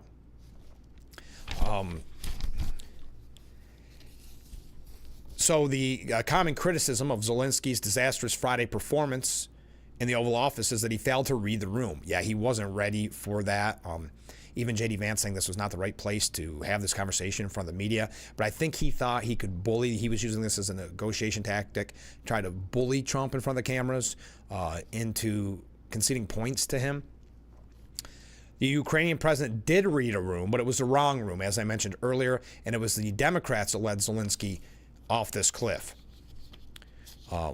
He had meetings with Democrats, anti-Trump Democrats, before his meeting with Trump, and they fed him talking points, thinking, probably no doubt, thinking that at the end of the day he was going to bully Trump in this way by doing it on the cameras. The meeting, as the world now knows, quickly went off the rails and ended with Trump angrily ejecting the arrogant ingrate from the White House, writes Michael Goodwin. The earlier meeting with Dems undercuts wild claims that Trump and J.D. Vance staged an ambush. In fact, it was Zelensky who came with an ulterior motive. The purpose of the meeting was to sign the minimal agreement he and Trump representatives had negotiated. He had twice refused to sign it after promising to. And thanks to Murphy, we now know he had no intention of signing it at all on Friday. By listening to the nakedly partisan advice of Democrats, instead of dealing forthrightly with the current president, Zelensky betrayed his countrymen and, for now at least, leaves them without the military and diplomatic protection that only America can provide. Yes, this was never done in good faith. This meeting was not done in good faith. It was set up from the beginning. He was not going to sign that mineral deal, even though he had said he was going to, and the Democrats helped him craft a message that really backfired in his face. Good luck counting on Britain, France, and the rest of Europe to save Ukraine. Maybe the Germans will send strudel. In a perverse way, Murphy and other Democrats got the outcome they wanted. The fireworks at the White House gave them an excuse to replay their Russia, Russia, Russia hoax. Once again, they and their media handmaidens are dishonestly insisting that Trump is in Putin's camp. Like the original Russia hoax that consumed much of Trump's first term, Russia 2.0 is born of political desperation. After months of not knowing how to respond to Trump's fast, populist start to his second term, Democrats up and down the food chain decided that the president's refusal to write a blank check to Zelensky and pledge a military guarantee amounts to a gift to Putin. So this is really, and it's sad that they're willing to do this to really Zelensky and Ukraine in general, trying to do this so they can gain some political points, because as we've talked about on this program so often, Democrats have not been able to craft their message. A lot of it is because Trump is going so fast. So by the time they came up with some type of response to something Trump did earlier in the day, it's already old news, and there's been 5 other breaking news stories that they are also caught flat-footed on. The logic is twisted beyond description, but any port in the storm will do. And with Trump off to the fastest start of any president in modern history, Democrats are desperate to be relevant. It's a mark of their bad judgment that Zelensky is their new hero. He and they have zero chance of persuading tapped-out Americans that an open-ended commitment of their tax dollars and possibly sending troops to Ukraine is sensible. Certainly, Trump supporters didn't vote for that, and the president himself campaigned on bringing the war to a fast end, not sending our army to fight Russians. He made it repeatedly clear for 3 years that he viewed Joe Biden's strategy of providing just enough support for Ukraine to keep the war going without any plan for victory was a fool's errand. He also has been consistent about his desire to stop the enormous loss of lives in both sides and the destruction of Ukrainian cities and towns. Despite the fact that the president made foolish comments 2 weeks ago suggesting Ukraine started the war, I'm convinced Trump really, truly does want peace. He is not afraid to use the military, but he is not a warmonger. To that end, he and his White House came up with the minerals plan that he called a first step to a ceasefire. The plan went through several drafts, and the latest would have America and Ukraine form a partnership to mine the Eastern European nation's plentiful rare earth deposits, with much of the proceeds going to help rebuild Ukraine. Zelensky, who privately agreed to the terms, has every right to demand a security agreement up to a point. But he didn't get one, and his decision to respond by insulting the president and vice president, interrupting them and waving off their responses was madness. As Trump noted, the heated jabs made for great television, but it was a disaster for the Ukraine and a gift to Putin. Zelensky had an opportunity to apologize to Trump in a later interview with Bret Baier on Fox, but repeatedly refused to do so, saying, "I'm not sure we did something bad." Add ignorance to his list of flaws, says Michael Goodwin. Unfortunately for him, there is an audience egging him on. Beyond Washington Democrats, the European Union's top diplomat, Kaja Kallas, wrote on social media that the free world needs a new leader. It's up to us, Europeans, to take this challenge. We stand by Ukraine. Sure, Europe stands by Ukraine and will continue to stand by it as it gets carved up by Putin's war machine. As Michael Goodwin says, Murphy and other Democrats are no better, celebrating Zelensky's failure as if it were a victory. Chuck Schumer wrote that Trump and Vance are doing Putin's dirty work, and also Adam Schiff called Trump a coward. New York's daffy governor, Kathy Hochul, who seems to pick a dally fight with Trump, added her 2 cents, saying Ukraine is our ally, Putin is not. It's not complicated. This president may not stand with democracy, but we will. Hochul can't even keep the peace on New York's crime-ridden streets.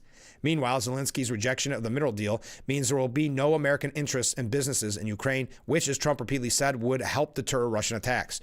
Moreover, Trump said a final settlement would require Putin to return some of the lands he has taken, and that France, Great Britain, and others would likely station peacekeeping troops in Ukraine. All that should have given Zelensky more than enough confidence to go forward, or at least to raise any concerns in private. Instead, he used a friendly meeting in front of the press to complain that no agreement was sufficient without an American security guarantee, despite being told repeatedly none would be included in the mineral deal.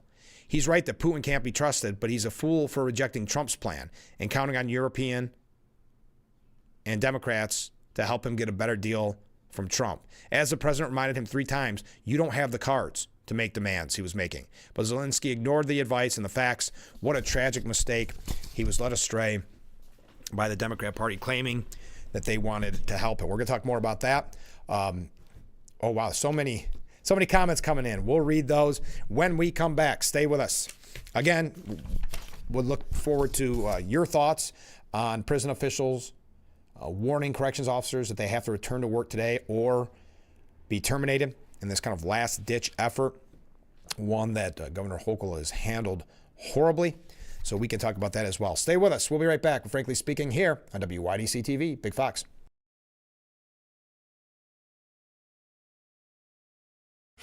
I invite you to discover what makes our school community so special, including the fact that everything, top-notch education, housing, healthcare, food, clothing, technology, and much more is provided to our students at no cost to our families.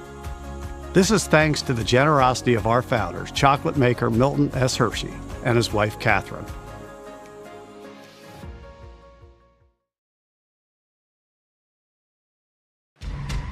Anyone, anywhere can record crimes as they happen, and we're going to watch them right here. He just took his car.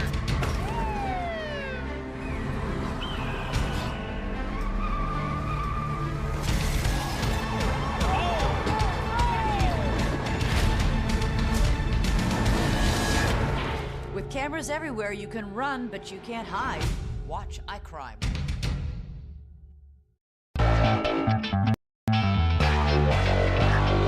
Welcome back to Frankly Speaking here on WYDC TV Big Fox. I'm your host, Frank Acom. And how can we help like that in our small businesses, not to sound cliche, but are the backbone of our community? Let's talk about thanks, as always, to you, the viewers, for sending in your texts and your voicemails. Now we go to a comment. This is from John in Elmira. Make sure to catch Frankly Speaking only on AM Big Fox News WYDC or visit our website at WYDCTV.com. The Big's website is here now. WYDCTV.com. Local and national news that keeps you informed and involved. WYDCTV.com. Today's weather, up to date and in your town. WYDCTV.com. Sports news, local events, and health stories that affect you. WYDCTV.com. The Big Fox website. Your news here now. WYDCTV.com. The Frankly Speaking Roof Cam. Brought to you by Boss Security and Horseheads. Contact them today for all your business and home security needs. Welcome back as we broadcast live from the Hesselson studio here on Marcus Street in Corning. We have so many comments. I didn't get to all of them, but I'm going to try to do my best to play catch up here, because when I miss one segment without reading them, they start to pile up, which I'm so grateful for. Thank you very much. Frank, it is truly appalling that New York Democrats have no desire to punish criminals, but is more than happy to attack corrections officers. It's time for a new governor, not to mention complete political body. Thank you very much. Yes, the way she's handled this, it's the only time she's tough is when it's going after our hardworking corrections officers. And we got a lot of comments of corrections officers that put their lives on the line every day to protect us. Comment from a different viewer. In comment to that viewer, maybe they should not have bullied Zelensky if he didn't undermine Trump by visiting with Democrats first. That's a good point. That was in a reference to a comment from a different viewer, obviously, that if they would not have bullied Zelensky if he didn't undermine Trump by visiting with the Democrats first. Yes, and using the Democrats' talking points, and the Democrats egging them on to do exactly what he did, and he bit off more than he could chew. That was clear. And I do say optics-wise, he did look pretty pathetic in it, really. Coming from a different viewer, a phone call between Biden and Zelensky in June played out differently from previous ones. According to 4 people familiar with the call, Biden had barely finished telling Zelensky he just greenlit another $1 billion in U.S. military assistance for Ukraine when Zelensky started listing all the additional help he needed and wasn't getting. Biden lost his temper. The people familiar with the call said the American people were being quite generous, and his administration and the U.S. military were working hard to help Ukraine, he said, raising his voice, and Zelensky could show a little more gratitude. Yeah, he's getting, he thinks that there should just be a blank check, that we should just, I guess, keep throwing money. Comment from a different viewer. New York Democrats have no trouble with firing people such as the corrections officers and the people who work at the nuclear facility. But when a now sensible federal government does essentially the same thing in an effort to downsize the size of the overstuffed federal government, the hypocritical New York Democrats rant and rave about it. That's a very, very good point to compare that. Yes, Governor Hochul putting up signs in Washington saying, we'll take you. Anybody fired by Doge, we'll take you. But then the other side of her mouth threatening to fire or terminate all the corrections officers who are just sticking up for their rights, saying we've got to do something to bring safety in our prisons. And anybody reasonably would look at their mandatory overtime and the hours that they are forced to put in and miss their family and say that it's not reasonable and it shouldn't be done. It shouldn't be done that way. But Governor Hochul believes it should be done that way. That you should be working 24-hour shifts because she's in charge. And the state's in charge. All right, comment from a different viewer. Lower the temperature is another way of saying blame the victim. Yes, that's in reference to Congressman Langworthy, where they said that to lower the temperature. he should hold in-person town halls, which we know will not lower the temperature, but also that is blaming the victim, isn't it? Thank you. Comment from a different viewer. Frank, I think Zelensky was going for an Emmy Award. I'm sure the ladies at The View would nominate him. You're probably right. Boy, it was awkward to watch when he realized he bit off more than he could chew. Comment from Ken. The guards deserve respect and our admiration for doing a job that most people would not do. I saw firsthand how inmates act inside when I was a construction superintendent at Southport Correctional. The prison was 99% complete, and the first inmates were occupying one of the blocks. As a courtesy to the warden of a new prison, he gets to pick the first block of inmates from the pool of inmates scheduled to fill the prison. So the first block is filled with inmates that have a record of good behavior. When a new prison is opened, the New York State Commissioner of Prisons typically visits the facility and walks the first block of inmates. Several of us had key roles in the construction of Southport were asked to walk with the commissioner, and we walked past the occupied cells. To a man, all the inmates were praising the commissioner, but after he passed their cells, also to a man, they started yelling horrible profanities and started throwing things out of their cell. Looking back at the path we just walked, it looked like a trash yard. Commissioner Coughlin says that I looked shocked at the inmates' actions and told me, and remember, these are the nice ones. Yeah, they do a job. I couldn't agree more, Ken. They do a job that so many people don't want to do, and they're in the prison, so we don't see them. We don't see the job they do, like with police officers on the street, and then have. Does anybody think that 24 hours in that setting is appropriate, other than the governor? The HALT Act, which I don't want to keep reading the numbers, but because of the HALT Act, guards' lives are in danger. We've seen an inmate on staff assaults rise 76% since the implementation of HALT. Inmate on inmate, 169% increase. Comment from a different viewer. Frankly, the New York State corrections officers now know that their union does what their union dues are for. Paid betrayal. The most critical moment in their history. The moment the elected union officers must actually work for their constituents against the governor's onerous policies that have finally reached the boiling point. And what does the union do? Nothing. At least now everyone really knows. Thank you. And finally, last comment in this section. Frank, I assume that you didn't get nominated for an Oscar award last night. No, I did not. Which is exactly why I didn't watch. They obviously overlooked the finest talent. Thank you very much. I didn't get if I did, I didn't see it in the mail. I don't think I was nominated, but thank you very much. Appreciate that. Ukraine met with King Charles III in the United Kingdom after getting kicked out of the Oval Office and kicked out of the White House by President Trump. The Ukrainian leader, wearing all black, was pictured shaking hands with a beaming king outside of his state after traveling from the British capital by helicopter. Zelensky was, quote, warmly received by the king, although the exact details of what the pair discussed were not revealed, as per royal policy on such meetings. The meeting came just 48 hours after his disastrous White House meeting with Trump and Vance, in which he was scolded by the American leaders for not being grateful. Enough for the support. Let me ask you, and I don't think this is a huge deal, but I do want to hear your thoughts on it. Because I've seen people pointing to this, that not dressed in a way that's appropriate for the Oval Office. Now, you can't be too critical on that because, of course, look what Elon Musk wears very often in the Oval Office. But it is interesting when you have a president of a country meeting with another president, and he's always got that same outfit on, that same look. He's same when he met with King Charles. Charles has previously spoken out in support of Zelensky in Ukraine, saying the country had suffered indescribable aggression following what he called Russia's unprovoked attack on their land. Now, Miranda Devine, and keep those comments coming in, by the way. We've had such great conversations, especially when it comes to the corrections officers. I think that one viewer has a very good point.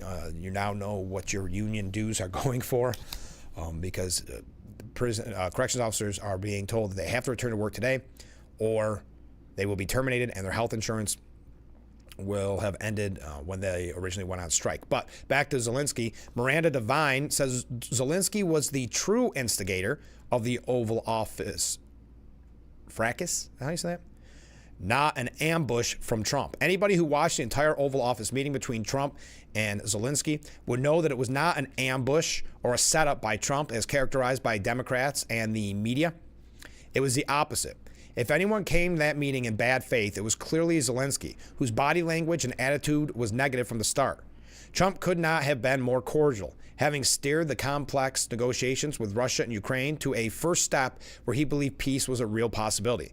But Zelensky had other ideas. He contradicted, interrupted, and insulted Trump even before Vance said a word. Yes, there was that kind of condescension, that kind of, I don't know the exact word that you'd want to use, but almost looking down on the president, much like we see from the Democrats that he met with, much like what we see the media on the Sunday shows and throughout the whole week, but on the Sunday shows, how they talk. You know that.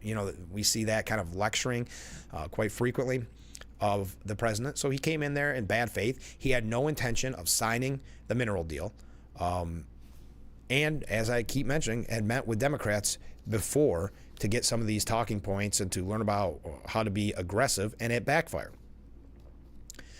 It was 11 minutes in when Zelensky first contradicted Trump with a gratuitous defense of Europe's financial support for the war, which Trump repeatedly has said was less than America's. President Trump said that they made less support, but they are our friends, and they are very supportive partners. They really gave a lot, Mr. President. Trump said, you gave a lot, but they gave much less. No, Zelensky said. Much less, said Trump. No. Trump smiled and jokingly made the exchange look like lighthearted banter. Okay. And that's when Zelensky started smirking. As Treasury Secretary Scott Bessent said later, if Zelensky wanted to contradict Trump, the proper venue for that would have been 15 minutes later when we were going to walk into the White House dining room and have lunch, just 16 of us. I actually think he was always going to do this. I think he was surprised by the forceful reaction he got back. Yeah, I don't think he was ready for that. I think he thought, because it was in front of the cameras, that Trump would accept that. He made a grave mistake there.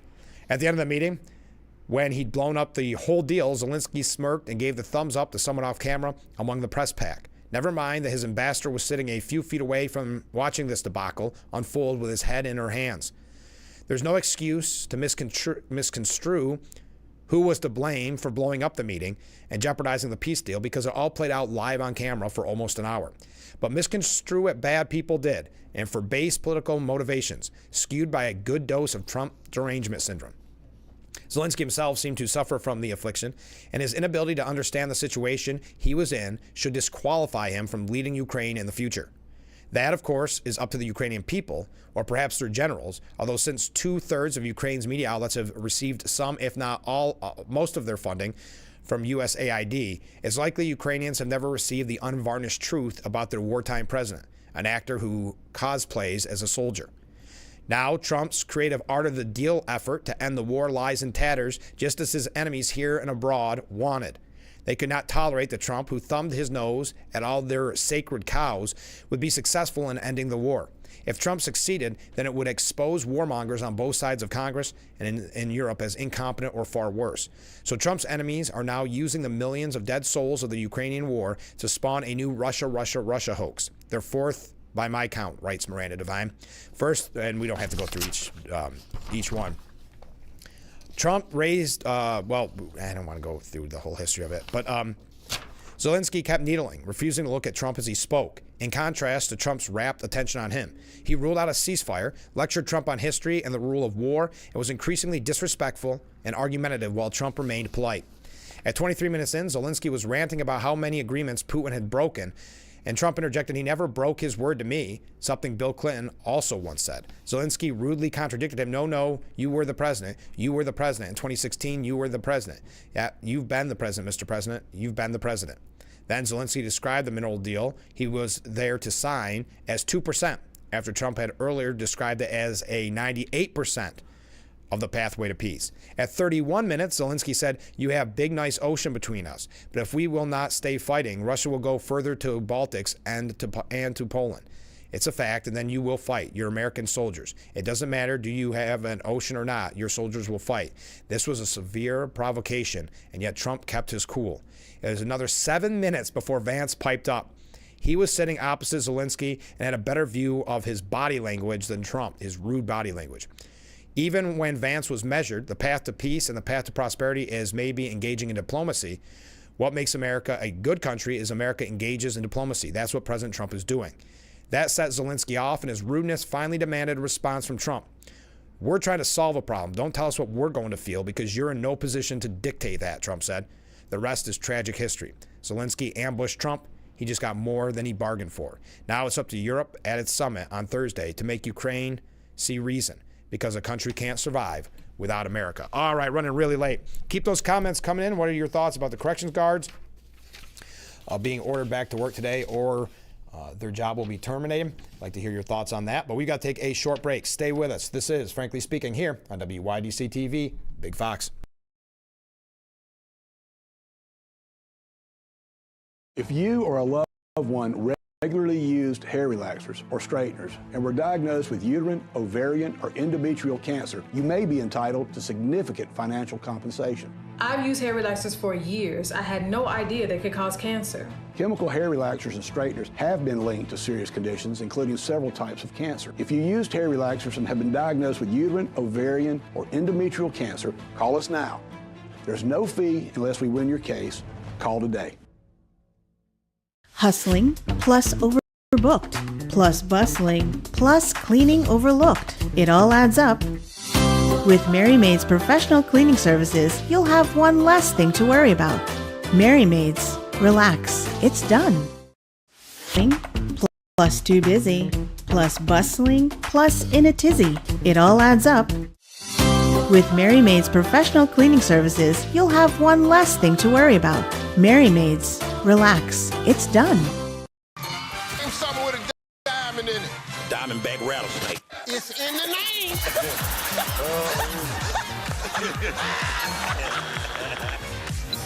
Name a low-calorie food you might make your edible underwear out of. Salmon. Watch it weeknights. Share it the next day. Wild caught Norwegian teriyaki. Share in the fun.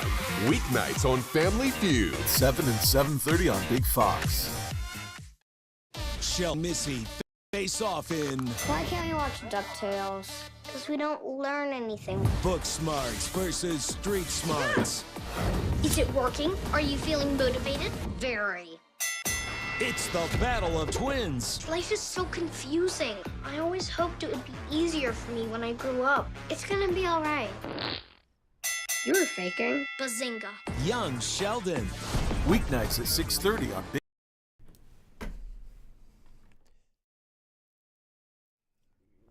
The Frankly Speaking Roof Cam brought to you by Boss Security in Horseheads. Contact them today for all your business and home security needs. Welcome back as we broadcast live from the Hesselson studio here on Marcus Street in Corning. A couple comments from viewers. I fear there may be truth to that viewer's comment. Potentially closing more prisons as part of the plan. That is so wrong, and once again speaks volumes how little the governor thinks about the people and their safety. Yeah, speculating by a viewer that with all these corrections officers losing their job, they will not be able to find replacements, so therefore Governor Hochul can use her logic to say then we've got to close even more prisons. That's coming on top of the fact that she's already put in her budget the option of closing 5 more prisons. Keep that in mind. Comment from a viewer here. Did Ken watch the Oscars? Waiting for any political references from him, and thank you. Ooh, that's a lot to ask Ken to do. Ken watches enough stuff for us. I hope he didn't. But if you did, Ken, I would love to hear your thoughts on it. But yes, if you watched that, well, good for you.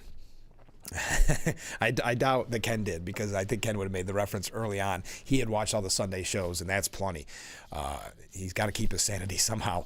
Treasury Secretary Scott Bessent revealed that Zelensky nixed Trump's mineral deal twice prior to the Oval Office blow-up. So we know this meeting was never done in good faith, that it was never meant to be a success. And he thought he could get Trump by belittling him in front of the cameras, and let's just say he bit off more than he can chew. And I'm glad that I thought J.D. Vance did a great job with it too, saying, why have you never said thank you? You campaigned with our opponent. Also referencing that this should have never been litigated in front of the cameras. So again, the Treasury Secretary stated that the Ukrainian president had already twice refused to sign a minerals deal with the U.S. This has to be one of the greatest diplomatic mishaps of all time by President Zelensky, Bessent said. He explained that Zelensky told him during a meeting in Kiev that he would not sign a mineral deal, which would exchange billions of dollars in U.S. aid, funding for rare earths and other resources from Ukraine.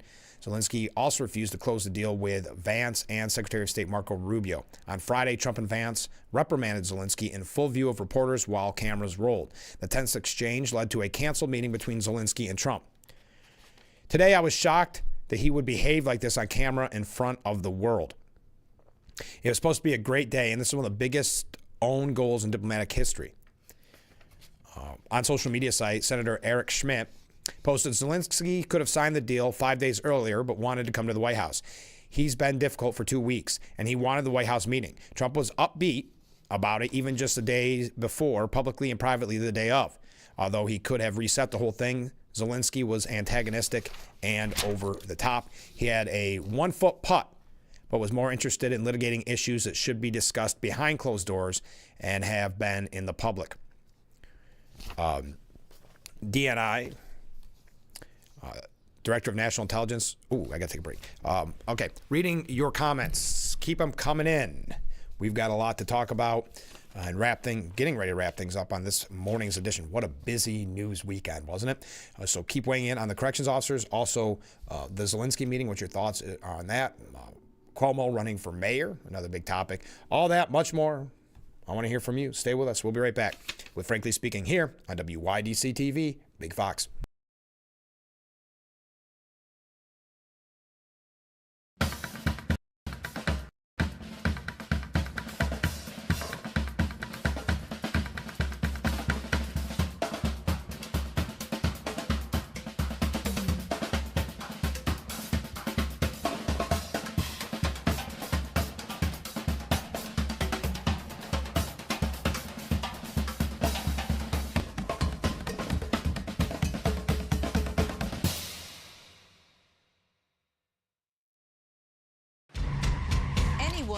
Anywhere can record crimes as they happen, and we're going to watch them right here. He just took his car.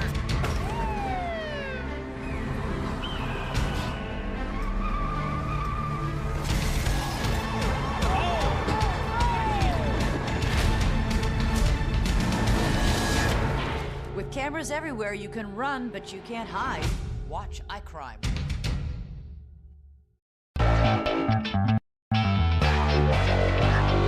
Welcome back to Frankly Speaking here on WYDC TV, Big Fox. I'm your host, Frank Acom.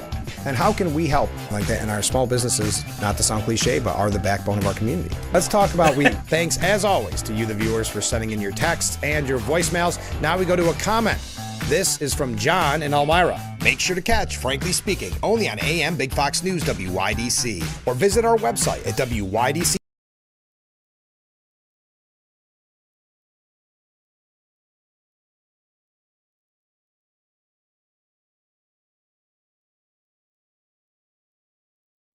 The Frankly Speaking Roof Cam brought to you by Boss Security in Horseheads. Contact them today for all your business and home security needs. Welcome back as we broadcast live from the Hesselson studio. Let's go to some viewer comments.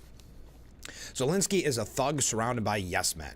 He is used to throwing his weight around at home, and at the White House, he was clearly in over his head. Yes, I think of that. A lot of that was bad information and bad recommendations by the group that he met with before of Democrats. Comment from a different viewer. Good day, Frank. Hey, good day. So the U.S.-Ukraine mineral deal is going to happen. I'm sure Putin would like some minerals, and Russia is very close. It would save a lot of shipping costs and help the relationship with the U.S. and Russia. Comment from a different viewer. Does anyone remember the agreement made when the USSR was dissolved? Clinton didn't, Bush didn't, Obama didn't, Biden didn't. Guess who remembered that none of the nations created after that weren't supposed to be part of NATO? Also, the U.S. and NATO thought by making NATO nations surrounding the Black Sea would keep Russia in check. Each time Russia invaded surrounding areas was because of NATO and the United States. Zelensky had an out in the first week of the war. It was agreed upon that there would be a part of Ukraine that would be considered both. People can't rewrite history, even though they are trying to. If Zelensky didn't listen to the Democrats that spoke with him before he met Trump, Ukraine would have been guaranteed protection from the United States because he would have had a stake in Ukraine, which Russia wouldn't pursue any longer. As I mentioned, Tulsi Gabbard, the director of national intelligence, said, I think those who are criticizing Trump's effort in this way are showing they are not committed to peace. And in the case of many of those European countries, they are not committed to the cause and values of freedom, even though they speak to this. We heard very clearly during Vice President Vance's speech in Munich different examples of how these European partners, and longtime allies in many cases, are actually implementing policies that undermine democracy that shows that they don't actually believe in the voices of the people being heard and implementing anti-freedom policies. We're seeing this in the UK. We're seeing this in Germany. We saw it with the tossing out of the elections in Romania. So anyway, to boil this all down, that she sounded off on Europe's divergence from U.S. values after that Trump-Zelensky meeting. Lindsey Graham was on, where was this? Oh, this was on X. He pointed out that until Ukraine has an election, no one has a voice there. Zelensky described Lindsey Graham as a very good guy, adding that he could give him Ukrainian citizenship, and then his voice will start to gain weight. Unfortunately, until there is an election, no one has a voice in Ukraine, Graham said. So until there is an election, no one has a voice. Chris Murphy, Democrat from Connecticut, claimed on the State of the Union on CNN on Sunday that the White House under the second Trump administration has become a, quote, arm of the Kremlin. This is typical talking points, such as we've heard before. Murphy said, so it is absolutely shameful what is happening right now. The White House has become an arm of the Kremlin. Every single day you hear from the National Security Advisor, from the President of the United States, from his entire national security team, Kremlin talking points. For the last week, the White House has been pretended as if Ukraine started the war. This essentially is saying that Poland invaded Germany at the beginning of World War II. There are still facts in this world, and the facts is that Vladimir Putin is a brutal dictator. Russia started this war, and the entire pretext for the meeting yesterday was an attempt to rewrite history in order to sign a deal with Putin that hands Putin Ukraine. This is disastrous for U.S. national security. That means that China will be on the march. Putin may not stop. America may be at war with a nuclear power, and for what? For what? It appears as if America is trying to align itself with dictators, and Donald Trump wants us to have our closest relationship with despots all around the world because that makes it easier for him to transition America into a kleptocratic oligarchy where Elon Musk and Donald Trump rule and steal from the American people. A lot to dissect there. How am I doing on time? Okay, I'm doing good. House Speaker Mike Johnson was on Meet the Press, and Ken had mentioned this when he commented it in earlier. Host Kristen Welker said, Senator Lindsey Graham floated that President Zelensky may need to resign in order for there to be peace. Do you agree with that statement? Speaker Johnson said either he needs to come to his senses and come back to the table in gratitude, or someone else needs to lead the country to do that. I mean, it's up to the Ukrainians to figure that out. But I can tell you that we are re-exerting peace through strength. President Trump has brought back strength to the White House. We knew that this moment would come. We worked hard for it to come. And now it's here. But we need those parties to go along with this. And we need President Zelensky to do what is necessary. This war has drug on too long. He's lost thousands of people, hundreds of thousands of people, including women and children. We've got to bring an end to it. And I think our European allies are hoping that that is the case, and we are as well. So Welker said, so you just put a fine point on that. You are saying that it might be necessary for Zelensky to step down and not Putin. Do you want to see Putin step down? The speaker said, I'd like to see Putin defeated, frankly. He is an adversary of the United States, but in this conflict, we've got to bring it into this war. It is in everybody's interest. All right, get your last minute comments in as we wrap up today's edition of Frankly Speaking, talking about corrections officers. Get your point in on that. Mayor Cuomo, the Zelensky speech, all that much more. Get those last minute comments in as we wrap up today's edition. We will be right back.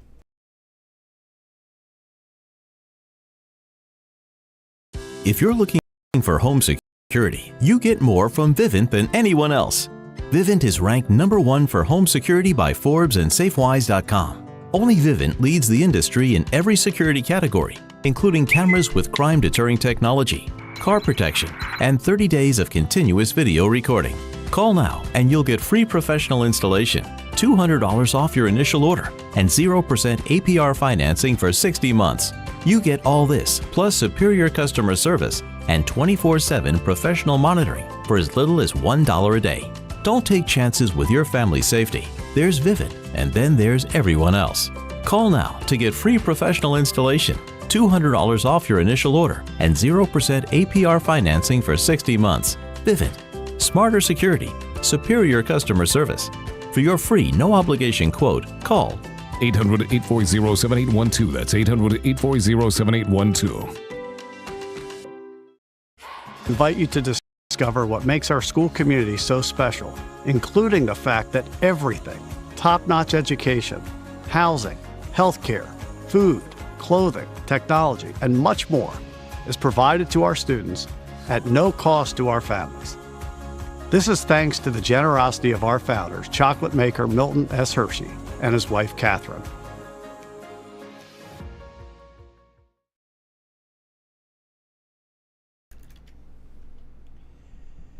The Frankly Speaking Roof Cam brought to you by Boss Security and Horsets. Contact them today for all your business and home security needs. Welcome back as we broadcast live from the Hesselson studio here on Marcus Street in Corning. I see that there is going to be a rally in Albany by the quote-unquote rogue corrections officers.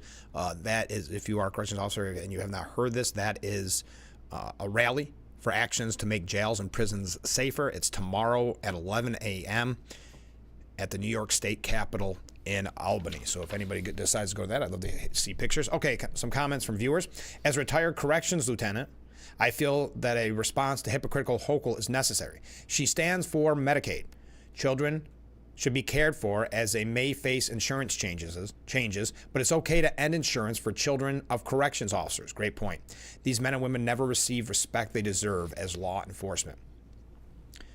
I couldn't agree more. Oh, man. Ken did respond, by the way. So we had a viewer ask Ken, hey, Ken, did you watch the Oscars? And Ken responded, please let the viewer know that I can muster enough intestinal fortitude and persuade my wife with my incredible charm to watch the dishonest Democrats and legacy media. But watching a bunch of woke, detached from reality pretenders trying to tell their flock of sheeple how to think would be too much for my mental health. Well, thank you, Ken. I understand. I had hoped that you would not write in and say that you indeed watch the Oscars. Okay, so I saw some other comments coming in. Thank you. I'll have to read them tomorrow because we're just out of time. So sorry if I missed yours, but there's a couple lengthy ones, and I don't dare do them live on the air. I'd like to read them before. But thank you to everybody who commented today. What a busy show. Let's go through some last-minute quick stories. Bernie Sanders saying that calls for Zelensky to resign are horrific.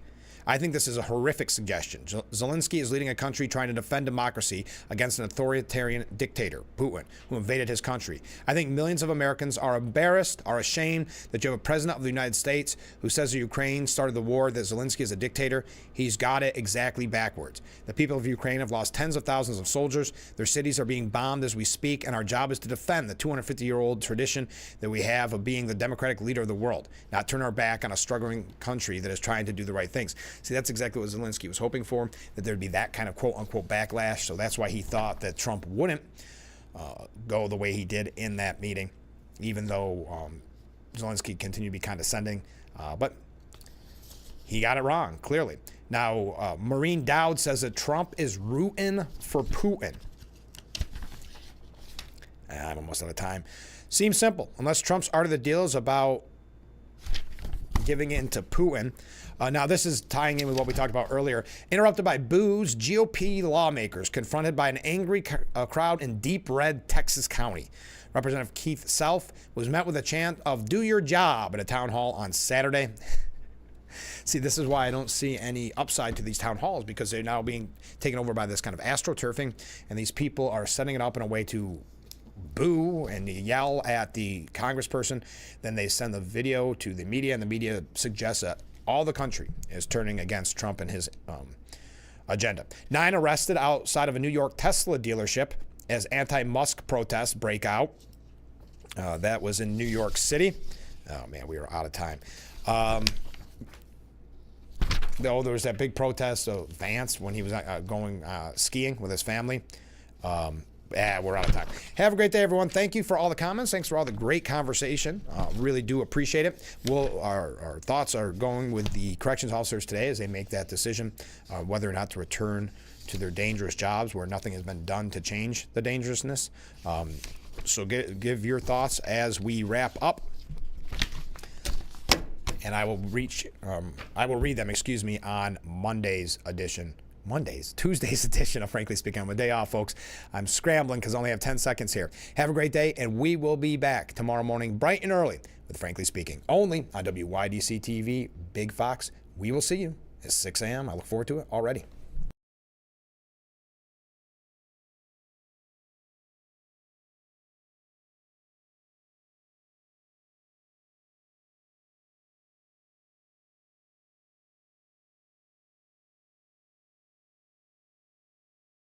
Want to know why it's hard to stop a train?